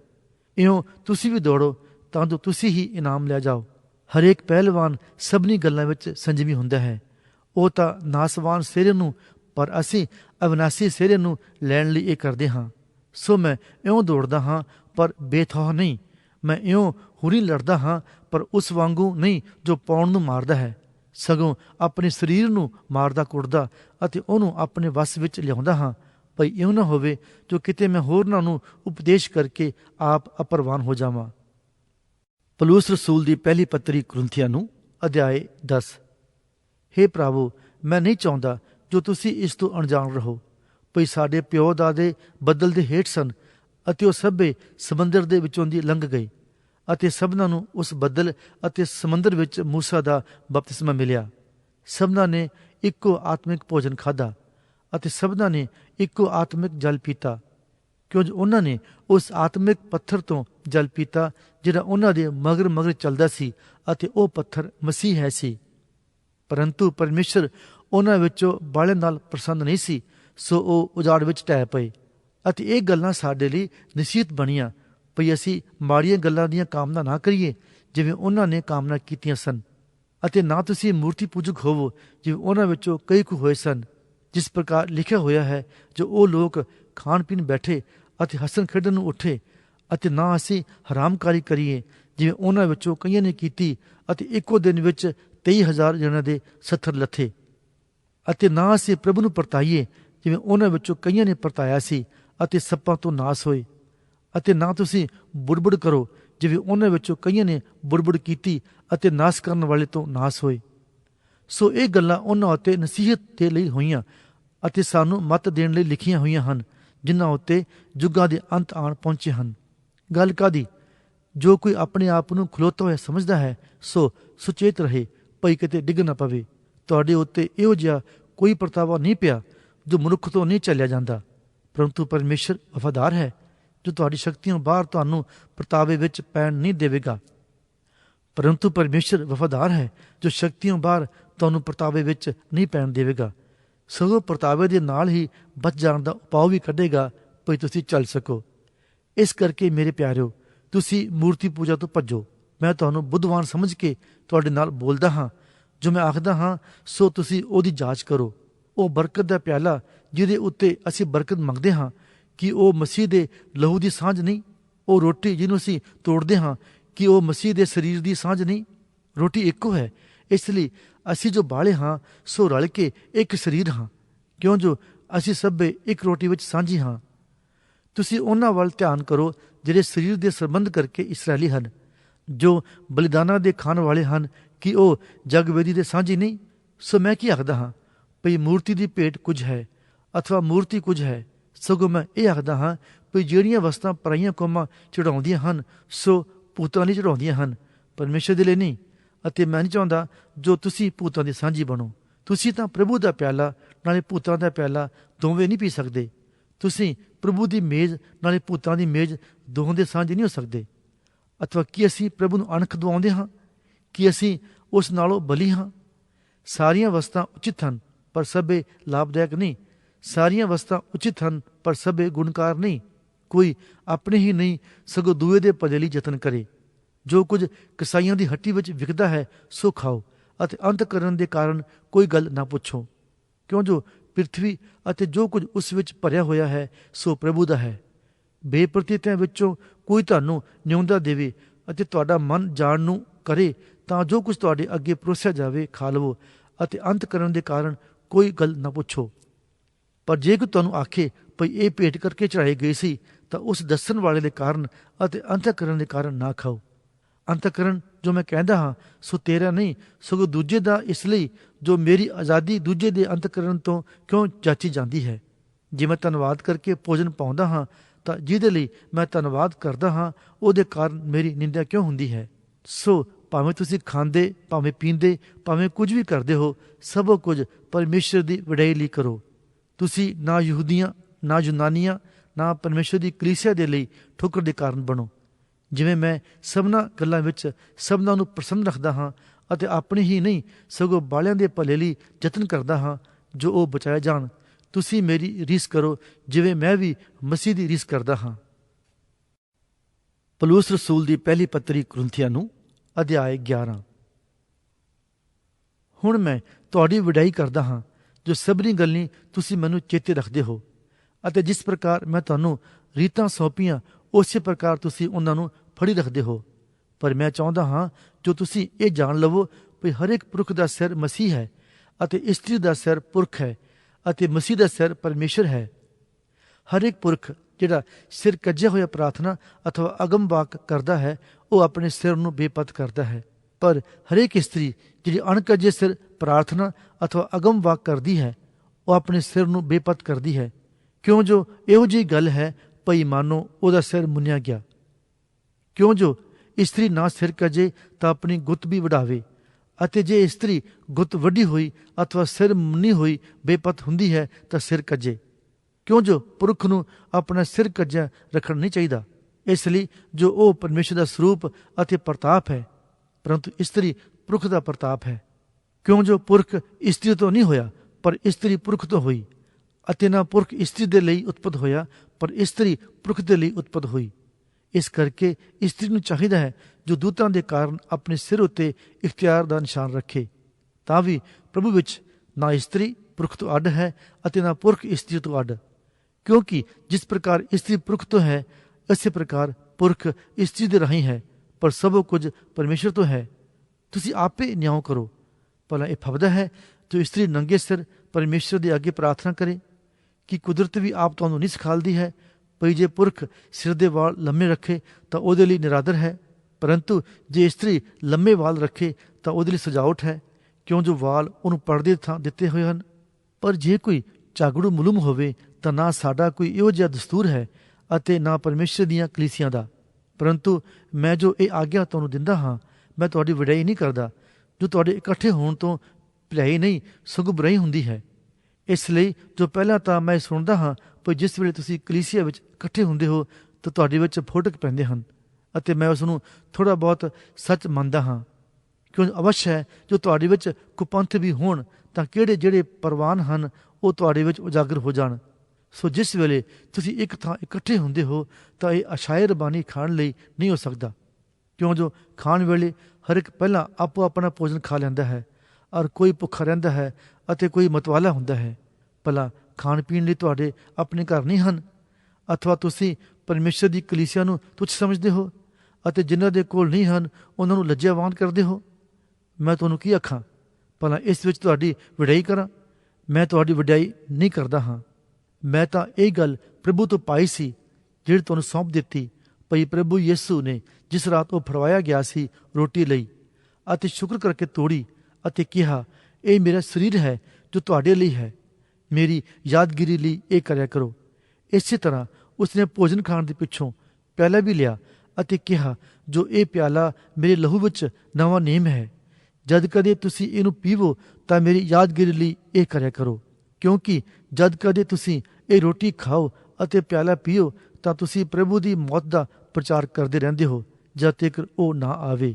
ਇਸ ਕਰਕੇ ਜੋ ਕੋਈ ਅਯੋਗਤਾ ਨਾਲ ਇਹ ਰੋਟੀ ਖਾਵੇ ਅਥਵਾ ਪ੍ਰਭੂ ਦਾ ਪਿਆਲਾ ਪੀਵੇ ਸੋ ਪ੍ਰਭੂ ਦੇ ਸਰੀਰ ਅਤੇ ਲਹੂ ਦਾ ਦੋਸ਼ੀ ਹੋਵੇਗਾ। ਪਰ ਮਨੁੱਖ ਆਪਣੇ ਆਪ ਨੂੰ ਪਰਖੇ ਅਤੇ ਇਉਂ ਇਸ ਰੋਟੀ ਵਿੱਚ ਖਾਵੇ ਅਤੇ ਪਿਆਲੇ ਵਿੱਚੋਂ ਪੀਵੇ। ਜਿਹੜਾ ਖਾਂਦਾ ਅਤੇ ਪੀਂਦਾ ਹੈ ਜੇ ਉਹ ਸਰੀਰ ਦੀ ਜਾਂਚ ਨਾ ਕਰੇ ਤਾਂ ਆਪਣੇ ਉੱਤੇ ਡੰਨ ਲਾ ਕੇ ਖਾਂਦਾ ਪੀਂਦਾ ਹੈ। ਇਸੇ ਕਾਰਨ ਬਾਲੇ ਤੁਹਾਡੇ ਵਿੱਚ ਨਿਤਾਣੇ ਅਤੇ ਰੋਗੀ ਹਨ ਅਤੇ ਕਈ ਕੁ ਸੁੱਤੇ ਪਏ ਹਨ।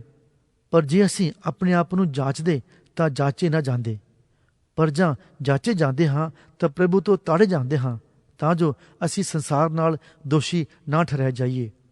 ਸੋਹੇ ਮੇਰੇ ਭਰਾਵੋ, ਜਾਂ ਤੁਸੀਂ ਖਾਣ ਲਈ ਇਕੱਠੇ ਹੁੰਦੇ ਹੋਵੋ ਤਾਂ ਇੱਕ ਦੂਏ ਦੀ ਉਡੀਕ ਕਰੋ। ਜੇ ਕਿਸੇ ਨੂੰ ਭੁੱਖ ਲੱਗੇ ਤਾਂ ਆਪਣੇ ਘਰ ਵਿੱਚ ਖਾਵੇ, ਵੀ ਤੁਹਾਡੇ ਇਕੱਠੇ ਹੋਣ ਤੋਂ ਤੁਹਾਨੂੰ ਡਰ ਨਾ ਲੱਗੇ, ਅਤੇ ਰਹਿੰਦੀਆਂ ਗੱਲਾਂ ਨੂੰ ਜਦ ਮੈਂ ਆਵਾਂਗਾ ਤਦ ਸੁਧਾਰਾਂਗਾ। ਪੌਲੁਸ ਰਸੂਲ ਦੀ ਪਹਿਲੀ ਪੱਤਰੀ ਕੁਰਿੰਥੀਆਂ ਨੂੰ ਅਧਿਆਇ 12। ਹੇ ਭਰਾਵੋ, ਮੈਂ ਨਹੀਂ ਚਾਹੁੰਦਾ ਹਾਂ ਤੁਸੀਂ ਆਤਮਿਕ ਦਾਨਾਂ ਦੇ ਵਿਖੇ ਅਣਜਾਣ ਰਹੋ। ਤੁਸੀਂ ਜਾਣਦੇ ਹੋ ਵੀ ਜਦ ਤੁਸੀਂ ਪਰਾਈ ਕੌਮ ਵਾਲੇ ਸਾਓ, ਤਦ ਗੂੰਗੀਆਂ ਮੂਰਤੀਆਂ ਦੀ ਵੱਲ ਜਿਵੇਂ ਤੋਰੇ ਜਾਂਦੇ ਤਿਵੇਂ ਤੁਰਦੇ ਸਾਓ। ਸੋ ਮੈਂ ਤੁਹਾਨੂੰ ਇਹ ਦੱਸਦਾ ਹਾਂ ਕਿ ਪਰਮੇਸ਼ਰ ਦੀ ਆਤਮਾ ਦੇ ਰਾਹੀਂ ਬੋਲ ਕੇ ਕੋਈ ਨਹੀਂ ਆਖਦਾ ਹੈ ਯਿਸੂ ਸਰਾਬਤ ਹੈ, ਨਾ ਕੋਈ ਇਹ ਕਹਿ ਸਕਦਾ ਹੈ ਯਿਸੂ ਪ੍ਰਭੂ ਹੈ, ਪਰ ਨਿਰਾ ਪਵਿੱਤਰ ਆਤਮਾ ਦੇ ਰਾਹੀਂ। ਦਾਤਾਂ ਅਨੇਕ ਪ੍ਰਕਾਰ ਦੀਆਂ ਹਨ, ਪਰ ਆਤਮਾ ਇੱਕੋ ਹੈ, ਅਤੇ ਸੇਵਾ ਅਨੇਕ ਪ੍ਰਕਾਰ ਦੀਆਂ ਹਨ, ਪਰ ਪ੍ਰਭੂ ਇੱਕੋ ਹੈ, ਅਤੇ ਕਾਰਜ ਅਨੇਕ ਪ੍ਰਕਾਰ ਦੇ ਹਨ, ਪਰੰਤੂ ਪਰਮੇਸ਼ਰ ਇੱਕੋ ਜਿਹੜਾ ਸਭਨਾਂ ਵਿੱਚ ਸਭ ਅਸਰ ਕਰਦਾ ਹੈ। ਪਰ ਆਤਮਾ ਦਾ ਪ੍ਰਕਾਸ਼ ਜੋ ਸਭਨਾਂ ਦੇ ਲਾਭ ਲਈ ਹੈ, ਇੱਕ ਇੱਕ ਨੂੰ ਦਿੱਤਾ ਜਾਂਦਾ ਹੈ।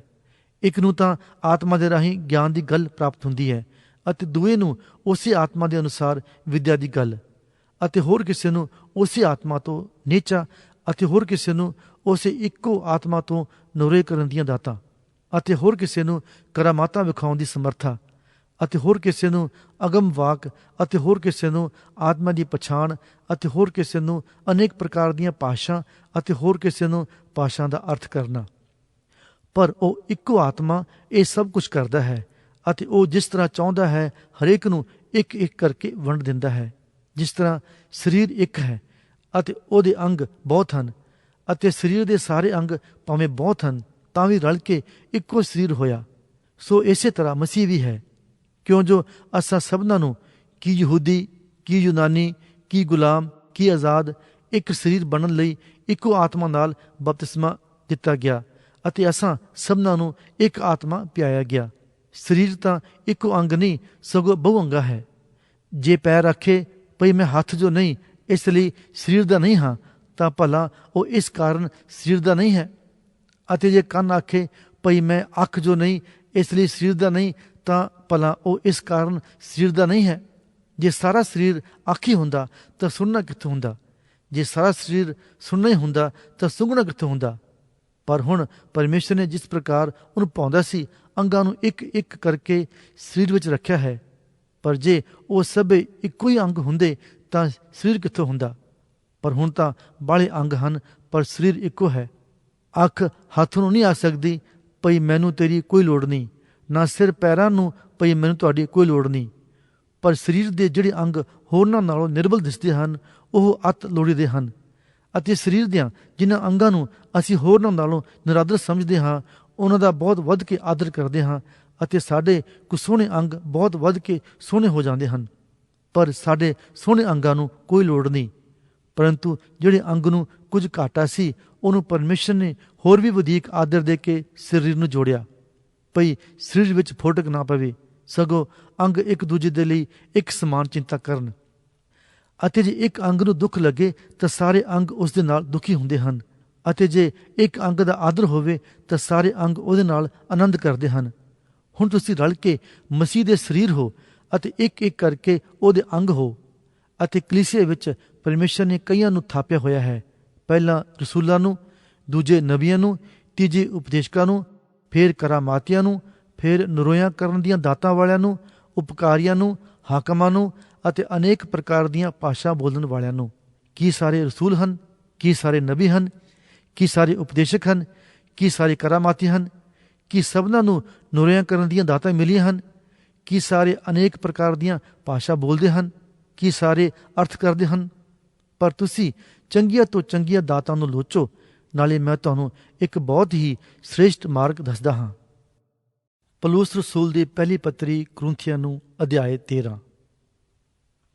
ਭਾਵੇਂ ਮੈਂ ਮਨੁੱਖਾਂ ਅਤੇ ਸੁਰਗਲ ਦੀਆਂ ਬੋਲੀਆਂ ਬੋਲਾਂ, ਪਰ ਜੇ ਮੇਰੇ ਵਿੱਚ ਪ੍ਰੇਮ ਨਾ ਹੋਵੇ ਤਾਂ ਠਣ ਠਣ ਕਰਨ ਵਾਲਾ ਪਿੱਤਲ ਅਥਵਾ ਛਣ ਛਣ ਕਰਨ ਵਾਲੇ ਛੈਣੇ ਬਣਿਆ ਹਾਂ।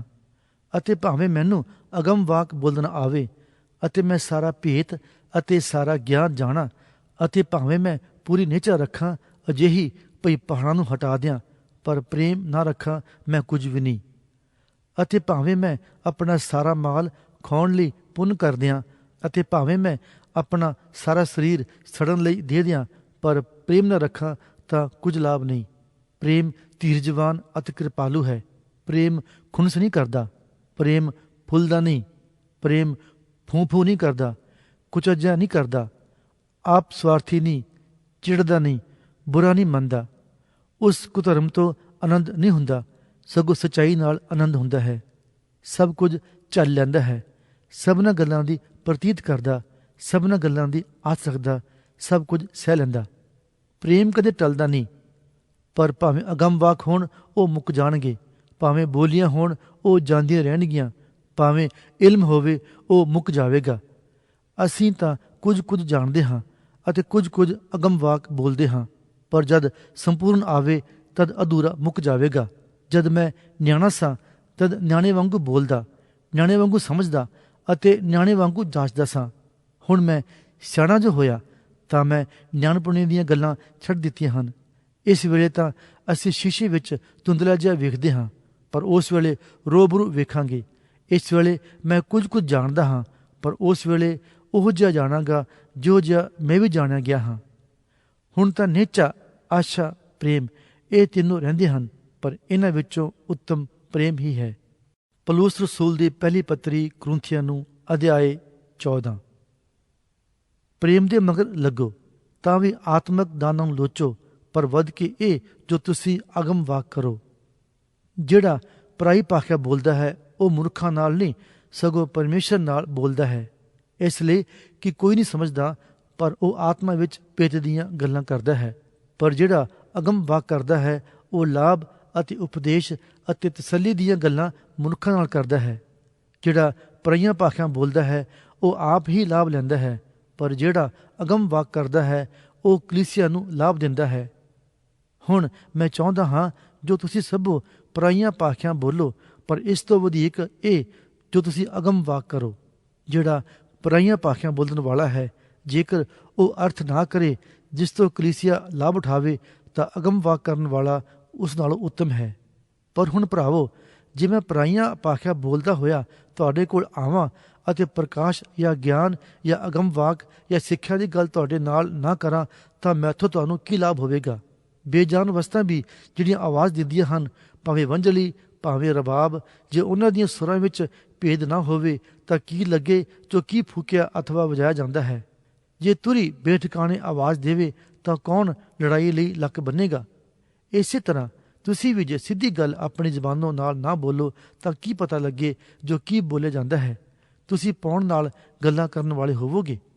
ਕੀ ਜਾਣੀਏ ਜੋ ਸੰਸਾਰ ਵਿੱਚ ਕਿੰਨੇ ਪ੍ਰਕਾਰ ਦੀਆਂ ਬੋਲੀਆਂ ਹਨ ਅਤੇ ਕੋਈ ਵਿਅਰਥ ਨਹੀਂ ਹੈ। ਉਪਰੰਤ ਜੇ ਉਹ ਬੋਲੀ ਮੇਰੀ ਸਮਝ ਵਿੱਚ ਨਾ ਆਉਂਦੀ ਹੋਵੇ ਤਾਂ ਮੈਂ ਬੋਲਣ ਵਾਲੇ ਦੇ ਭਾਣੇ ਔਬੜ ਬਣਾਂਗਾ ਅਤੇ ਬੋਲਣ ਵਾਲਾ ਮੇਰੇ ਭਾਣੇ ਔਬੜ ਬਣੇਗਾ। ਇਸੇ ਤਰ੍ਹਾਂ ਤੁਸੀਂ ਵੀ ਜਾਂ ਆਤਮਿਕ ਦਾਨਾਂ ਨੂੰ ਲੋਚਦੇ ਹੋ ਤਾਂ ਯਤਨ ਕਰੋ ਜੋ ਕਲੀਸਿਆ ਦੇ ਲਾਭ ਲਈ ਤੁਹਾਨੂੰ ਵਾਧਾ ਹੋਵੇ। ਇਸ ਕਰਕੇ ਜਿਹੜਾ ਪਰਾਈ ਭਾਸ਼ਾ ਬੋਲਦਾ ਹੈ ਉਹ ਪ੍ਰਾਰਥਨਾ ਕਰੇ ਭਈ ਅਰਥ ਵੀ ਕਰ ਸਕੇ। ਜੇ ਮੈਂ ਪਰਾਈ ਭਾਸ਼ਾ ਵਿੱਚ ਪ੍ਰਾਰਥਨਾ ਕਰਾਂ ਤਾਂ ਮੇਰਾ ਆਤਮਾ ਪ੍ਰਾਰਥਨਾ ਕਰਦਾ ਹੈ, ਪਰ ਮੇਰੀ ਸਮਝ ਨਿਸਫਲ ਹੈ। ਫਿਰ ਗੱਲ ਕੀ ਹੈ? ਮੈਂ ਤਾਂ ਆਤਮਾ ਨਾਲ ਪ੍ਰਾਰਥਨਾ ਕਰਾਂਗਾ ਅਤੇ ਸਮਝ ਨਾਲ ਵੀ ਪ੍ਰਾਰਥਨਾ ਕਰਾਂਗਾ। ਮੈਂ ਆਤਮਾ ਨਾਲ ਗਾਵਾਂਗਾ ਅਤੇ ਸਮਝ ਨਾਲ ਵੀ ਗਾਵਾਂਗਾ।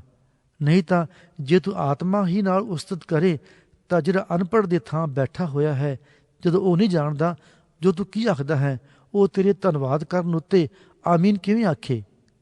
ਤੂੰ ਤਾਂ ਧੰਨਵਾਦ ਚੰਗੀ ਤਰ੍ਹਾਂ ਨਾਲ ਕਰਦਾ ਹੈ, ਪਰ ਦੂਏ ਨੂੰ ਕੁਝ ਲਾਭ ਨਹੀਂ ਹੁੰਦਾ। ਮੈਂ ਪਰਮੇਸ਼ਰ ਦਾ ਧੰਨਵਾਦ ਕਰਦਾ ਹਾਂ ਜੋ ਮੈਂ ਤੁਸਾਂ ਸਭਨਾਂ ਨਾਲੋਂ ਵਧੇਕ ਪਰਾਈਆਂ ਭਾਸ਼ਾ ਬੋਲਦਾ ਹਾਂ, ਤਾਂ ਵੀ ਕਲੀਸਿਆ ਵਿੱਚ 5 ਗੱਲਾਂ ਆਪਣੀ ਸਮਝ ਨਾਲ ਬੋਲਣੀਆਂ ਪਈ ਹੋਰਾਂ ਨੂੰ ਵੀ ਸਿਖਾ ਲਾਂ। ਇਹ ਮੈਨੂੰ ਇਸ ਨਾਲੋਂ ਬਹੁਤ ਪਸੰਦ ਆਉਂਦਾ ਹੈ ਤੇ 10,000 ਗੱਲਾਂ ਪਰਾਈ ਭਾਸ਼ਾ ਵਿੱਚ ਬੋਲਾਂ। ਹੇ ਭਰਾਵੋ, ਤੁਸੀਂ ਬੁੱਧ ਵਿੱਚ ਬਾਲਕ ਨਾ ਬਣੋ, ਤਾਂ ਵੀ ਬੁਰਾਈ ਵਿੱਚ ਨਿਆਣੇ ਬਣੇ ਰਹੋ, ਪਰ ਬੁੱਧ ਵਿੱਚ ਸਿਆਣੇ ਹੋਵੋ। ਸ਼ਰ੍ਹਾ ਵਿੱਚ ਲਿਖਿਆ ਹੋਇਆ ਹੈ ਜੋ ਪ੍ਰਭੂ ਆਖਦਾ ਹੈ, ਭਈ ਮੈਂ ਪਰਾਈਆਂ ਭਾਸ਼ਾ ਦੇ ਬੋਲਣ ਵਾਲਿਆਂ ਅਤੇ ਓਪਰਿਆਂ ਦੇ ਬੁੱਲਾਂ ਦੇ ਰਾਹੀਂ ਇਹਨਾਂ ਲੋਕਾਂ ਨਾਲ ਬੋਲਾਂਗਾ ਅਤੇ ਇਉਂ ਵੀ ਉਹ ਮੇਰੀ ਨਾ ਸੁਣਨਗੇ। ਸੋ ਪਰਾਈਆਂ ਭਾਸ਼ਾ ਨਿਚਾਵਾਨਾਂ ਲਈ ਨਹੀਂ ਸਗੋਂ ਨਿਚਹੀਣਾਂ ਲਈ ਇੱਕ ਨਿਸ਼ਾਨੀ ਦੇ ਲਈ ਹਨ, ਪਰ ਅਗਮ ਵਾਕ ਨਿਚਹੀਣਾਂ ਲਈ ਨਹੀਂ ਸਗੋਂ ਨਿਚਾਵਾਨਾਂ ਦੇ ਲਈ ਹੈ। ਉਪਰੰਤ ਜੇ ਸਾਰੀ ਕਲੀਸਿਆ ਇੱਕ ਥਾਂ ਇਕੱਠੀ ਹੋਵੇ ਔਰ ਸਭ ਅੱਡੋ ਅੱਡੀ ਭਾਸ਼ਾ ਬੋਲਣ ਅਤੇ ਨਾ ਵਾਕਫ ਅਥਵਾ ਨੇਚਾਹੀਣ ਲੋਕ ਅੰਦਰ ਆਉਣ ਤਾਂ ਭਲਾ ਉਹ ਨਹੀਂ ਆਖਣਗੇ ਭਲਾ ਤੁਸੀਂ ਪਾਗਲ ਹੋ। ਪਰ ਜੇ ਸਭੇ ਅਗਮ ਵਾਕ ਬੋਲਣ ਅਤੇ ਕੋਈ ਨੀਚਾਹੀਣ ਅਥਵਾ ਨਾ ਵਾਕਫ ਅੰਦਰ ਆ ਜਾਵੇ ਤਾਂ ਸਭਨਾਂ ਤੋਂ ਕਾਇਲ ਕੀਤਾ ਜਾਵੇਗਾ, ਸਭਨਾਂ ਤੋਂ ਜਾਚਿਆ ਜਾਵੇਗਾ। ਉਹਦੇ ਮਨ ਦੀਆਂ ਗੁਪਤ ਗੱਲਾਂ ਪ੍ਰਗਟ ਹੋਣਗੀਆਂ ਅਤੇ ਉਹ ਮੁੱਦੇ ਪੈ ਕੇ ਉਹ ਪਰਮੇਸ਼ਰ ਨੂੰ ਮੱਥਾ ਟੇਕੇਗਾ ਅਤੇ ਆਖੇਗਾ ਭਈ ਸੱਚੀ ਮੁੱਚੀ ਪਰਮੇਸ਼ਰ ਇਹਨਾਂ ਦੇ ਵਿੱਚ ਹੈ। ਸੋ ਭਰਾਵੋ, ਗੱਲ ਕੀ ਹੈ? ਜਾਂ ਤੁਸੀਂ ਇਕੱਠੇ ਹੁੰਦੇ ਹੋ ਤਾਂ ਕਿਸੇ ਦੇ ਕੋਲ ਭਜਨ, ਕਿਸੇ ਦੇ ਕੋਲ ਸਿੱਖਿਆ, ਕਿਸੇ ਦੇ ਕੋਲ ਅਗਮ ਗਿਆਨ, ਕਿਸੇ ਦੇ ਕੋਲ ਪਰਾਈ ਭਾਖਿਆ, ਕਿਸੇ ਦੇ ਕੋਲ ਅਰਥ, ਸਭ ਕੁਝ ਲਾਭ ਦੇ ਲਈ ਹੋਣਾ ਚਾਹੀਦਾ ਹੈ। ਜੋ ਕੋਈ ਪਰਾਈ ਭਾਖਿਆ ਬੋਲੇ ਤਾਂ 2-2 ਅਥਵਾ ਵੱਧ ਤੋਂ ਵੱਧ 3-3 ਕਰਕੇ ਬੋਲਣ, ਸੋ ਵੀ ਵਾਰੋ ਵਾਰੀ ਅਤੇ ਇੱਕ ਜਣਾ ਅਰਥ ਕਰੇ। ਪਰ ਜੇ ਕੋਈ ਅਰਥ ਕਰਨ ਵਾਲਾ ਨਾ ਹੋਵੇ ਤਾਂ ਉਹ ਕਲੀਸਿਆ ਵਿੱਚ ਚੁੱਪ ਕਰ ਰਹੇ ਅਤੇ ਆਪਣੇ ਆਪ ਨਾਲ ਅਤੇ ਪਰਮੇਸ਼ਰ ਨਾਲ ਬੋਲੇ ਅਤੇ ਨਬੀਆਂ ਵਿੱਚੋਂ 2 ਅਥਵਾ 3 ਬੋਲਣ ਅਤੇ ਬਾਕੀ ਦੇ ਪਰਖਣ। ਪਰ ਜੇ ਦੂਏ ਉੱਤੇ ਜੋ ਕੋਲ ਬੈਠਾ ਹੋਇਆ ਹੈ ਕਿਸੇ ਗੱਲ ਦਾ ਪ੍ਰਕਾਸ਼ ਹੋਇਆ ਹੋਵੇ ਤਾਂ ਪਹਿਲਾਂ ਚੁੱਪ ਰਹੇ, ਕਿਉਂ ਜੋ ਤੁਸੀਂ ਸਾਰੇ ਇੱਕ ਇੱਕ ਕਰਕੇ ਅਗਮ ਵਾਕ ਕਰ ਸਕਦੇ ਹੋ ਭਈ ਸਾਰੇ ਸਿੱਖਣ ਅਤੇ ਸਾਰੇ ਦਿਲਾਸਾ ਪਾਉਣ।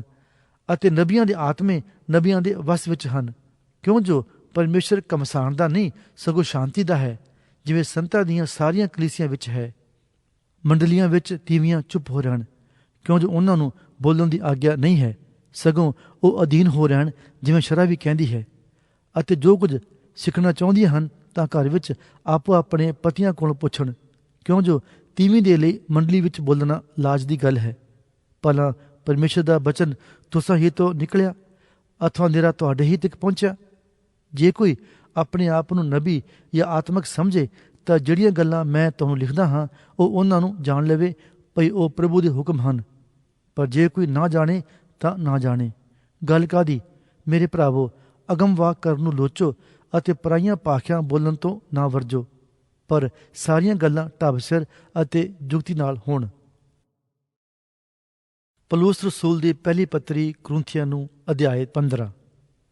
ਹੁਣ ਹੇ ਭਰਾਵੋ, ਮੈਂ ਤੁਹਾਨੂੰ ਉਹ ਖੁਸ਼ਖਬਰੀ ਚਿਤਾਰਦਾ ਹਾਂ ਜਿਹੜੀ ਮੈਂ ਤੁਹਾਨੂੰ ਸੁਣਾਈ ਸੀ, ਜਿਹਨੂੰ ਤੁਸਾਂ ਕਬੂਲ ਵੀ ਕੀਤਾ ਔਰ ਜਿਹਦੇ ਉੱਤੇ ਤੁਸੀਂ ਖਲੋਤੇ ਵੀ ਹੋ ਅਤੇ ਜਿਹਦੇ ਰਾਹੀਂ ਤੁਸੀਂ ਬਚ ਵੀ ਜਾਂਦੇ ਹੋ।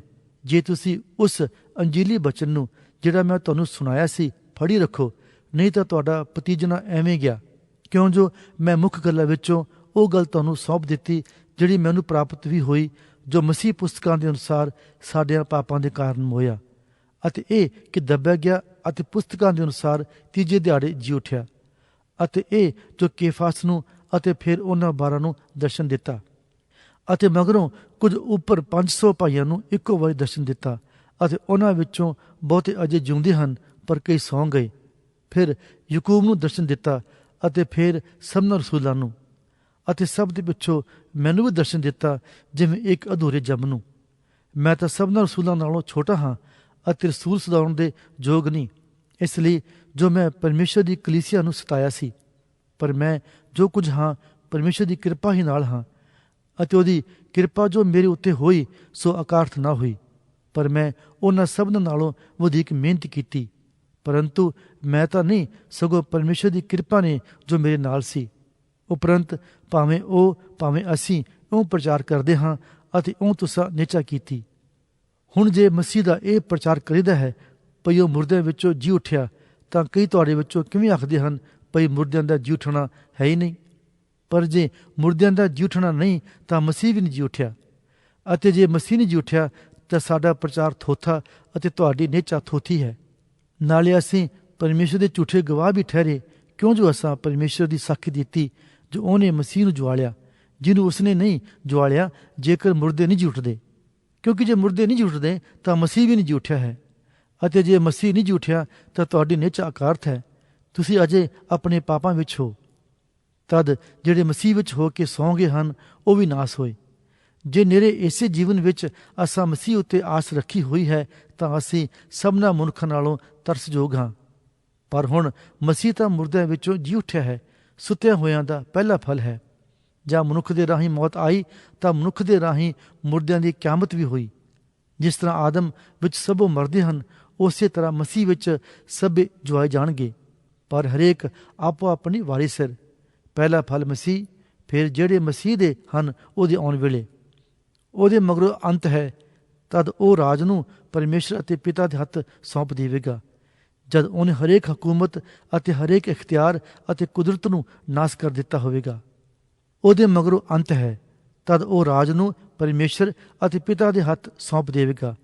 ਜਦ ਉਹਨੇ ਹਰੇਕ ਹਕੂਮਤ ਅਤੇ ਹਰੇਕ ਇਖਤਿਆਰ ਅਤੇ ਕੁਦਰਤ ਨੂੰ ਨਾਸ ਕਰ ਦਿੱਤਾ ਹੋਵੇਗਾ।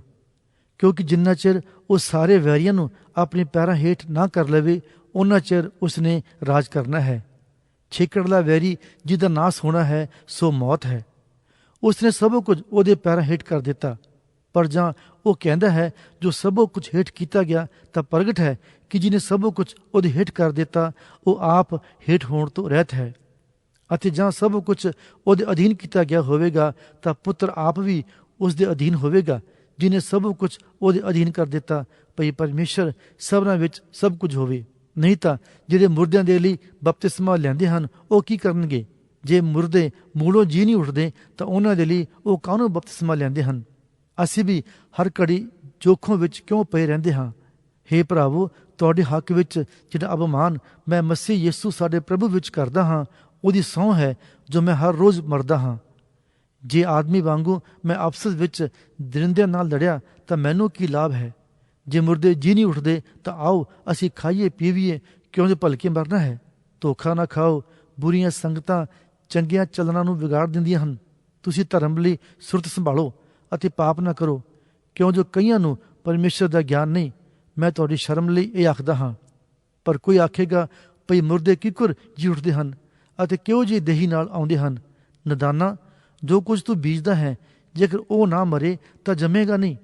ਅਤੇ ਜਿਹੜਾ ਤੂੰ ਬੀਜਦਾ ਹੈ, ਤੂੰ ਉਹ ਰੂਪ ਨਹੀਂ ਬੀਜਦਾ ਜੋ ਹੋਵੇਗਾ, ਪਰ ਨਿਰਾ ਇੱਕ ਦਾਣਾ, ਭਾਵੇਂ ਕਣਕ ਦਾ ਭਾਵੇਂ ਹੋਰ ਕਾਸੇ ਦਾ। ਪਰੰਤੂ ਪਰਮੇਸ਼ਰ ਜਿਵੇਂ ਉਹਨੂੰ ਪਾਇਆ ਉਹ ਉਸ ਨੂੰ ਰੂਪ ਦਿੰਦਾ ਹੈ, ਅਤੇ ਹਰ ਪ੍ਰਕਾਰ ਦੇ ਬੀਜ ਨੂੰ ਆਪੋ ਆਪਣਾ ਰੂਪ। ਸਭੋ ਮਾਸ ਇੱਕੋ ਜਿਹਾ ਮਾਸ ਨਹੀਂ, ਸਗੋਂ ਮਨੁੱਖਾਂ ਦਾ ਹੋਰ ਅਤੇ ਪਸ਼ੂਆਂ ਦਾ ਮਾਸ ਹੋਰ ਅਤੇ ਪੰਛੀਆਂ ਦਾ ਮਾਸ ਹੋਰ ਅਤੇ ਮੱਛੀਆਂ ਦਾ ਹੋਰ। ਸੁਰਗੀ ਸਰੀਰ ਵੀ ਹਨ ਅਤੇ ਜ਼ਮੀਨੀ ਸਰੀਰ ਵੀ ਹਨ, ਪਰ ਸੁਰਗੀਆਂ ਦਾ ਪ੍ਰਤਾਪ ਹੋਰ ਹੈ ਅਤੇ ਜ਼ਮੀਨੀਆਂ ਦਾ ਹੋਰ ਹੈ। ਸੂਰਜ ਦਾ ਪ੍ਰਤਾਪ ਹੋਰ ਹੈ ਅਤੇ ਚੰਦਰਮਾ ਦਾ ਪ੍ਰਤਾਪ ਹੋਰ ਅਤੇ ਤਾਰਿਆਂ ਦਾ ਪ੍ਰਤਾਪ ਹੋਰ, ਕਿਉਂ ਜੋ ਪ੍ਰਤਾਪ ਕਰਕੇ ਇੱਕ ਤਾਰਾ ਦੂਏ ਤਾਰੇ ਤੋਂ ਭਿੰਨ ਹੈ। ਜਿਸ ਤਰ੍ਹਾਂ ਮੁਰਦਿਆਂ ਦੀ ਕਿਆਮਤ ਵੀ ਹੈ, ਉਹ ਨਾਸਵਾਨ ਬੀਜੇ ਜਾਂਦਾ ਹੈ ਪਰ ਅਵਿਨਾਸੀ ਜੀ ਉੱਠਦਾ ਹੈ। ਉਹ ਬੇਪਤ ਬੀਜੇ ਜਾਂਦਾ ਹੈ ਪਰੰਤੂ ਪ੍ਰਤਾਪਵਾਨ ਜੀ ਉੱਠਦਾ ਹੈ। ਉਹ ਨਿਰਬਲ ਬੀਜੇ ਜਾਂਦਾ ਹੈ ਪਰ ਬਲਵੰਤ ਜੀ ਉੱਠਦਾ ਹੈ। ਉਹ ਪ੍ਰਾਣਕ ਸਰੀਰ ਹੋ ਕੇ ਬੀਜਿਆ ਜਾਂਦਾ ਹੈ, ਪਰ ਉਹ ਆਤਮਿਕ ਸਰੀਰ ਹੋ ਕੇ ਜੀ ਉੱਠਦਾ ਹੈ। ਜੇ ਪ੍ਰਾਣਕ ਸਰੀਰ ਹੈ ਤਾਂ ਆਤਮਿਕ ਸਰੀਰ ਵੀ ਹੈ। ਇਉਂ ਲਿਖਿਆ ਹੋਇਆ ਵੀ ਹੈ, ਜੋ ਪਹਿਲਾ ਮਨੁੱਖ ਆਦਮ ਜਿਉਂਦੀ ਜਾਨ ਹੋਇਆ, ਛੇਕੜਲਾ ਆਦਮ ਜੀਵਨ ਦਾਤਾ ਆਤਮਾ ਹੋਇਆ। ਪਰ ਪਹਿਲਾਂ ਉਹ ਨਹੀਂ ਜਿਹੜਾ ਆਤਮਿਕ ਹੈ, ਸਗੋਂ ਉਹ ਜਿਹੜਾ ਪ੍ਰਾਣਕ ਹੈ। ਫਿਰ ਇਹਦੇ ਮਗਰੋਂ ਉਹ ਜਿਹੜਾ ਆਤਮਿਕ ਹੈ। ਪਹਿਲਾ ਮਨੁੱਖ ਮਿੱਟੀ ਦਾ ਬਣਿਆ, ਦੂਜਾ ਮਨੁੱਖ ਸੁਰਗੋਂ ਹੈ। ਜਿਵੇਂ ਉਹ ਮਿੱਟੀ ਦਾ ਸੀ ਤਿਵੇਂ ਉਹ ਵੀ ਜਿਹੜੇ ਮਿੱਟੀ ਦੇ ਹਨ, ਅਤੇ ਜਿਵੇਂ ਉਹ ਸੁਰਗ ਦਾ ਹੈ ਤਿਵੇਂ ਉਹ ਵੀ ਜਿਹੜੇ ਸੁਰਗ ਦੇ ਹਨ। ਅਤੇ ਜਿਸ ਤਰ੍ਹਾਂ ਅਸੀਂ ਮਿੱਟੀ ਵਾਲੇ ਦਾ ਸਰੂਪ ਧਾਰਿਆ, ਇਸੇ ਤਰ੍ਹਾਂ ਸੁਰਗ ਵਾਲੇ ਦਾ ਵੀ ਸਰੂਪ ਧਾਰਾਂਗੇ। ਹੁਣ ਹੇ ਭਰਾਵੋ, ਮੈਂ ਇਹ ਆਖਦਾ ਹਾਂ, ਜੋ ਮਾਸ ਅਤੇ ਲਹੂ ਪਰਮੇਸ਼ਰ ਦੇ ਰਾਜ ਦੇ ਅਧਿਕਾਰੀ ਨਹੀਂ ਹੋ ਸਕਦੇ, ਨਾ ਵਿਨਾਸ਼ ਅਵਿਨਾਸ਼ ਦਾ ਅਧਿਕਾਰੀ ਹੁੰਦਾ ਹੈ। ਵੇਖੋ, ਮੈਂ ਤੁਹਾਨੂੰ ਇੱਕ ਭੇਤ ਦੱਸਦਾ ਹਾਂ, ਜੋ ਅਸੀਂ ਸਭੇ ਨਹੀਂ ਸੌਵਾਂਗੇ, ਪਰ ਸਭੇ ਛਿਨ ਭਰ ਵਿੱਚ ਅੱਖ ਦੀ ਝਮਕ ਵਿੱਚ ਛਿਕੜਲੀ ਤੁਰੀ ਫੂਕਦਿਆਂ ਸਾਰ ਹੋਰ ਦੇ ਹੋਰ ਹੋ ਜਾਵਾਂਗੇ। ਤੁਰੀ ਫੂਕੀ ਜਾਵੇਗੀ ਅਤੇ ਮੁਰਦੇ ਅਵਿਨਾਸ਼ੀ ਹੋ ਕੇ ਜੀ ਉੱਠਣਗੇ ਅਤੇ ਅਸੀਂ ਹੋਰ ਦੀ ਹੋਰ ਹੋ ਜਾਵਾਂਗੇ। ਕਿਉਂ ਜੋ ਜ਼ਰੂਰ ਹੈ ਕਿ ਨਾਸਵਾਨ ਅਵਿਨਾਸ਼ ਨੂੰ ਉਦਾਲੇ ਪਾਵੇ ਅਤੇ ਇਹ ਮਰਨਹਾਰ ਅਮਰਤਾ ਨੂੰ ਉਦਾਲੇ ਪਾਵੇ। ਪਰ ਜਾਂ ਇਹ ਨਾਸਵਾਨ ਅਵਿਨਾਸ਼ ਨੂੰ ਅਤੇ ਇਹ ਮਰਨਹਾਰ ਅਮਰਤਾ ਨੂੰ ਉਦਾਲੇ ਪਾ ਚੁੱਕੇਗਾ, ਤਾਂ ਉਹ ਗੱਲ ਜਿਹੜੀ ਲਿਖੀ ਹੋਈ ਹੈ ਪੂਰੀ ਹੋ ਜਾਵੇਗੀ। ਮੌਤ ਦੀ ਫਤਹ ਬੁਰਕੀ ਹੋ ਗਈ। ਹੇ ਮੌਤ, ਤੇਰੀ ਫਤਹ ਕਿੱਥੇ ਹੈ? ਹੇ ਮੌਤ, ਤੇਰਾ ਡੰਗ ਕਿੱਥੇ ਹੈ? ਮੌਤ ਦਾ ਡੰਗ ਪਾਪ ਹੈ ਅਤੇ ਪਾਪ ਦਾ ਫਲ ਸ਼ਰ੍ਹਾ ਹੈ। ਪਰ ਧੰਨਵਾਦ ਹੈ ਪਰਮੇਸ਼ਰ ਦਾ, ਜੋ ਸਾਨੂੰ ਸਾਡੇ ਪ੍ਰਭੂ ਯਿਸੂ ਮਸੀਹ ਦੇ ਰਾਹੀਂ ਫਤਿਹ ਬਖਸ਼ਦਾ ਹੈ। ਸੋ ਹੇ ਮੇਰੇ ਭਰਾਵੋ, ਤੁਸੀਂ ਸਥਿਰ ਅਤੇ ਅਡੋਲ ਹੋਵੋ ਅਤੇ ਪ੍ਰਭੂ ਦੇ ਵਿੱਚ ਸਦਾ ਵੱਧਦੇ ਜਾਓ, ਕਿਉਂ ਜੋ ਤੁਸੀਂ ਜਾਣਦੇ ਹੋ ਪ੍ਰਭੂ ਵਿੱਚ ਤੁਹਾਡੀ ਮਿਹਨਤ ਥੋਥੀ ਨਹੀਂ ਹੈ। ਪੌਲੁਸ ਰਸੂਲ ਦੀ ਪਹਿਲੀ ਪੱਤਰੀ ਕੁਰਿੰਥੀਆਂ ਨੂੰ ਅਧਿਆਇ 16। ਹੁਣ ਉਸ ਚੰਦੇ ਦੇ ਵਿਖੇ ਜਿਹੜਾ ਸੰਤਾਂ ਲਈ ਹੈ, ਜਿਵੇਂ ਮੈਂ ਗਲਾਤੀਆਂ ਦੀਆਂ ਕਲੀਸਿਆਂ ਨੂੰ ਆਗਿਆ ਦਿੱਤੀ ਸੀ, ਤਿਵੇਂ ਤੁਸੀਂ ਵੀ ਕਰੋ। ਹਰ ਹਫ਼ਤੇ ਦੇ ਪਹਿਲੇ ਦਿਨ ਤੁਹਾਡੇ ਵਿੱਚੋਂ ਹਰੇਕ ਆਪਣੀ ਔਕਾਤ ਅਨੁਸਾਰ ਵੱਖ ਕਰਕੇ ਆਪਣੇ ਕੋਲ ਰੱਖ ਛੱਡੇ, ਭਈ ਜਦ ਮੈਂ ਆਵਾਂ ਤਦ ਉਗਰਾਹੀ ਨਾ ਕਰਨੀ ਪਵੇ। ਅਤੇ ਜਦ ਮੈਂ ਆਵਾਂ ਤਦ ਜਿਨ੍ਹਾਂ ਨੂੰ ਤੁਸੀਂ ਪ੍ਰਵਾਨ ਕਰੋ ਉਹਨਾਂ ਨੂੰ ਮੈਂ ਚਿੱਠੀਆਂ ਦੇ ਕੇ ਘੱਲਾਂਗਾ, ਭਈ ਤੁਹਾਡਾ ਦਾਨ ਯਰੂਸ਼ਲਮ ਤਾਈਂ ਪਹੁੰਚਾਉਣ। ਜੇ ਮੇਰਾ ਵੀ ਜਾਣਾ ਉਚਿਤ ਹੋਵੇ ਤਾਂ ਉਹ ਮੇਰੇ ਨਾਲ ਜਾਣਗੇ। ਔਰ ਜਦ ਮੈਂ ਮਕਦੂਨੀਆ ਵਿੱਚੋਂ ਦੀ ਲੰਘਾਂਗਾ ਤਾਂ ਤੁਹਾਡੇ ਕੋਲ ਆਵਾਂਗਾ, ਕਿਉਂ ਜੋ ਮੈਂ ਮਕਦੂਨੀਆ ਥਾਣੀ ਲੰਘਣਾ ਹੈ। ਪਰ ਕੀ ਜਾਣੀਏ ਮੈਂ ਤੁਹਾਡੇ ਕੋਲ ਟਿਕ ਪਵਾਂ, ਸਗੋਂ ਸਿਆਲ ਵੀ ਕੱਟਾਂ, ਭਈ ਤੁਸੀਂ ਮੈਨੂੰ ਅਗਾਹਾਂ ਪਹੁੰਚਾ ਦਿਓ ਜਿੱਥੇ ਕਿਤੇ ਮੈਂ ਜਾਣਾ ਹੋਵੇ। ਕਿਉਂ ਜੋ ਮੈਂ ਨਹੀਂ ਚਾਹੁੰਦਾ ਜੋ ਐਤਕੀ ਤੁਹਾਨੂੰ ਰਸਤੇ ਵਿੱਚ ਹੀ ਮਿਲਾਂ, ਕਿਉਂ ਜੋ ਮੇਰੀ ਆਸ ਹੈ ਕਿ ਜੇ ਪ੍ਰਭੂ ਦੀ ਆਗਿਆ ਹੋਵੇ ਤਾਂ ਕੁਝ ਚਿਰ ਤੁਹਾਡੇ ਕੋਲ ਰਹਾਂ, ਪਰ ਪੰਤੇਕੋਸਤ ਤੋੜੀ ਮੈਂ ਅਫਸਸ ਵਿੱਚ ਰਹਾਂਗਾ। ਕਿਉਂ ਜੋ ਇੱਕ ਵੱਡਾ ਅਤੇ ਕੰਮ ਕੱਢਣ ਵਾਲਾ ਦਰਵਾਜ਼ਾ ਮੇਰੇ ਲਈ ਖੁੱਲ੍ਹਿਆ ਹੈ ਅਤੇ ਵਿਰੋਧੀ ਬਹੁਤ ਹਨ। ਜੇ ਤਿਮੋਥਿਉਸ ਆਵੇ ਤਾਂ ਵੇਖਣਾ ਜੋ ਤੁਹਾਡੇ ਕੋਲ ਨਿਚਿੰਤ ਰਹੇ, ਕਿਉਂ ਜੋ ਉਹ ਪ੍ਰਭੂ ਦਾ ਕੰਮ ਕਰਦਾ ਹੈ ਜਿਵੇਂ ਮੈਂ ਕਰਦਾ ਹਾਂ। ਸੋ ਕੋਈ ਉਸ ਨੂੰ ਤੁੱਛ ਨਾ ਜਾਣੇ, ਸਗੋਂ ਤੁਸਾਂ ਉਸ ਨੂੰ ਸੁੱਖ ਸਾਂਦ ਨਾਲ ਅਗਾਹਾਂ ਨੂੰ ਤੋਰ ਦੇਣਾ, ਭਈ ਉਹ ਮੇਰੇ ਕੋਲ ਅੱਪੜ ਪਵੇ, ਕਿਉਂ ਜੋ ਮੈਂ ਉਸ ਨੂੰ ਭਰਾਵਾਂ ਸਣੇ ਉਡੀਕਦਾ ਹਾਂ। ਪਰ ਭਾਈ ਅਪੋਲੋਸ ਦੀ ਇਹ ਗੱਲ ਹੈ ਕਿ ਮੈਂ ਉਹਦੇ ਅੱਗੇ ਬਹੁਤ ਬੇਨਤੀ ਕੀਤੀ ਜੋ ਭਰਾਵਾਂ ਦੇ ਨਾਲ ਤੁਹਾਡੇ ਕੋਲ ਆਵੇ, ਅਤੇ ਉਹਦਾ ਜੀ ਤੁਹਾਡੇ ਕੋਲ ਐਤਕੀ ਆਉਣ ਨੂੰ ਮੂਲੋਂ ਨਹੀਂ ਕਰਦਾ ਸੀ, ਪਰ ਜਾਂ ਉਹਨੂੰ ਕਦੇ ਵੇਲ ਹੋਵੇ ਤਾਂ ਆਵੇਗਾ। ਜਾਗਦੇ ਰਹੋ, ਨਿਚਾ ਵਿੱਚ ਦ੍ਰਿੜ ਰਹੋ, ਪੁਰਖਾਰਥ ਕਰੋ, ਤਕੜੇ ਹੋਵੋ, ਤੁਹਾਡੇ ਸਾਰੇ ਕੰਮ ਪ੍ਰੇਮ ਨਾਲ ਹੋਣ। ਹੁਣ ਹੇ ਭਰਾਵੋ, ਮੈਂ ਤੁਹਾਡੇ ਅੱਗੇ ਬੇਨਤੀ ਕਰਦਾ ਹਾਂ, ਤੁਸੀਂ ਤਾਂ ਸਤਫਨਾਸ ਦਾ ਘਰਾਣਾ ਜਾਣਦੇ ਹੋ, ਭਈ ਉਹ ਆਖਿਆ ਦਾ ਪਹਿਲਾ ਫਲ ਹੋਇਆ ਅਤੇ ਉਹਨਾਂ ਨੇ ਸੰਤਾਂ ਦੀ ਟਹਿਲ ਸੇਵਾ ਕਰਨ ਨੂੰ ਲੱਕ ਬੰਨਿਆ, ਕਿ ਤੁਸੀਂ ਇਹੋ ਜਿਹਿਆਂ ਦੇ ਵੀ ਅਧੀਨ ਬਣੋ, ਨਾਲੇ ਹਰੇਕ ਦੇ ਜਿਹੜਾ ਕੰਮ ਵਿੱਚ ਸਹਾਇਤੀ ਹੈ ਅਤੇ ਮਿਹਨਤੀ ਹੈ। ਅਤੇ ਮੈਂ ਸਤਫਨਾਸ ਅਤੇ ਫੁਰਤਨਾਤੁਸ ਨੂੰ ਅਤੇ ਅਖਾਇਕੁਸ ਦੇ ਆਉਣ ਕਰਕੇ ਆਨੰਦ ਹਾਂ, ਕਿਉਂ ਜੋ ਤੁਹਾਡੀ ਵੱਲੋਂ ਜਿਹੜਾ ਘਾਟਾ ਸੀ ਸੋ ਉਹਨਾਂ ਨੇ ਪੂਰਾ ਕੀਤਾ, ਕਿਉਂ ਜੋ ਉਹਨਾਂ ਨੇ ਮੇਰੇ ਅਤੇ ਤੁਹਾਡੀ ਆਤਮਾ ਨੂੰ ਤ੍ਰਿਪਤ ਕੀਤਾ। ਇਸ ਕਰਕੇ ਤੁਸੀਂ ਇਹੋ ਜਿਹਾ ਨੂੰ ਮੰਨੋ। ਅਸੀਆ ਦੀਆਂ ਕਲੀਸੀਆਂ ਤੁਹਾਡੀ ਸੁੱਖ ਸਾਂਦ ਪੁੱਛਦੀਆਂ ਹਨ। ਅਕੂਲਾ ਅਤੇ ਪ੍ਰਿਸਕਾ ਅਤੇ ਕਲੀਸੀਆ ਸਣੇ ਜੋ ਉਹਨਾਂ ਦੇ ਘਰ ਵਿੱਚ ਹੈ, ਪ੍ਰਭੂ ਵਿੱਚ ਬਹੁਤ ਬਹੁਤ ਕਰਕੇ ਤੁਹਾਡੀ ਸੁੱਖ ਸਾਂਦ ਪੁੱਛਦੇ ਹਨ। ਸਾਰੇ ਭਰਾ ਤੁਹਾਡੀ ਸੁੱਖ ਸਾਂਦ ਪੁੱਛਦੇ ਹਨ। ਤੁਸੀਂ ਪਵਿੱਤਰ ਚੁੰਮੇ ਨਾਲ ਇੱਕ ਦੂਏ ਦੀ ਸੁੱਖ ਸਾਂਦ ਪੁੱਛੋ। ਮੇਰਾ ਪੌਲੁਸ ਦਾ ਆਪਣੇ ਹੱਥ ਦਾ ਲਿਖਿਆ ਹੋਇਆ ਸਲਾਮ। ਜੇ ਕੋਈ ਪ੍ਰਭੂ ਨਾਲ ਪ੍ਰੀਤ ਨਹੀਂ ਰੱਖਦਾ ਤਾਂ ਉਹ ਸਰਾਪਤ ਹੋਵੇ। ਹੇ ਸਾਡੇ ਪ੍ਰਭੂ ਆ। ਪ੍ਰਭੂ ਯਿਸੂ ਮਸੀਹ ਦੀ ਕਿਰਪਾ ਤੁਹਾਡੇ ਉੱਤੇ ਹੋਵੇ। ਮਸੀਹ ਯਿਸੂ ਵਿੱਚ ਤੁਸਾਂ ਸਭਨਾਂ ਨੂੰ ਮੇਰਾ ਪ੍ਰੇਮ। ਆਮੀਨ।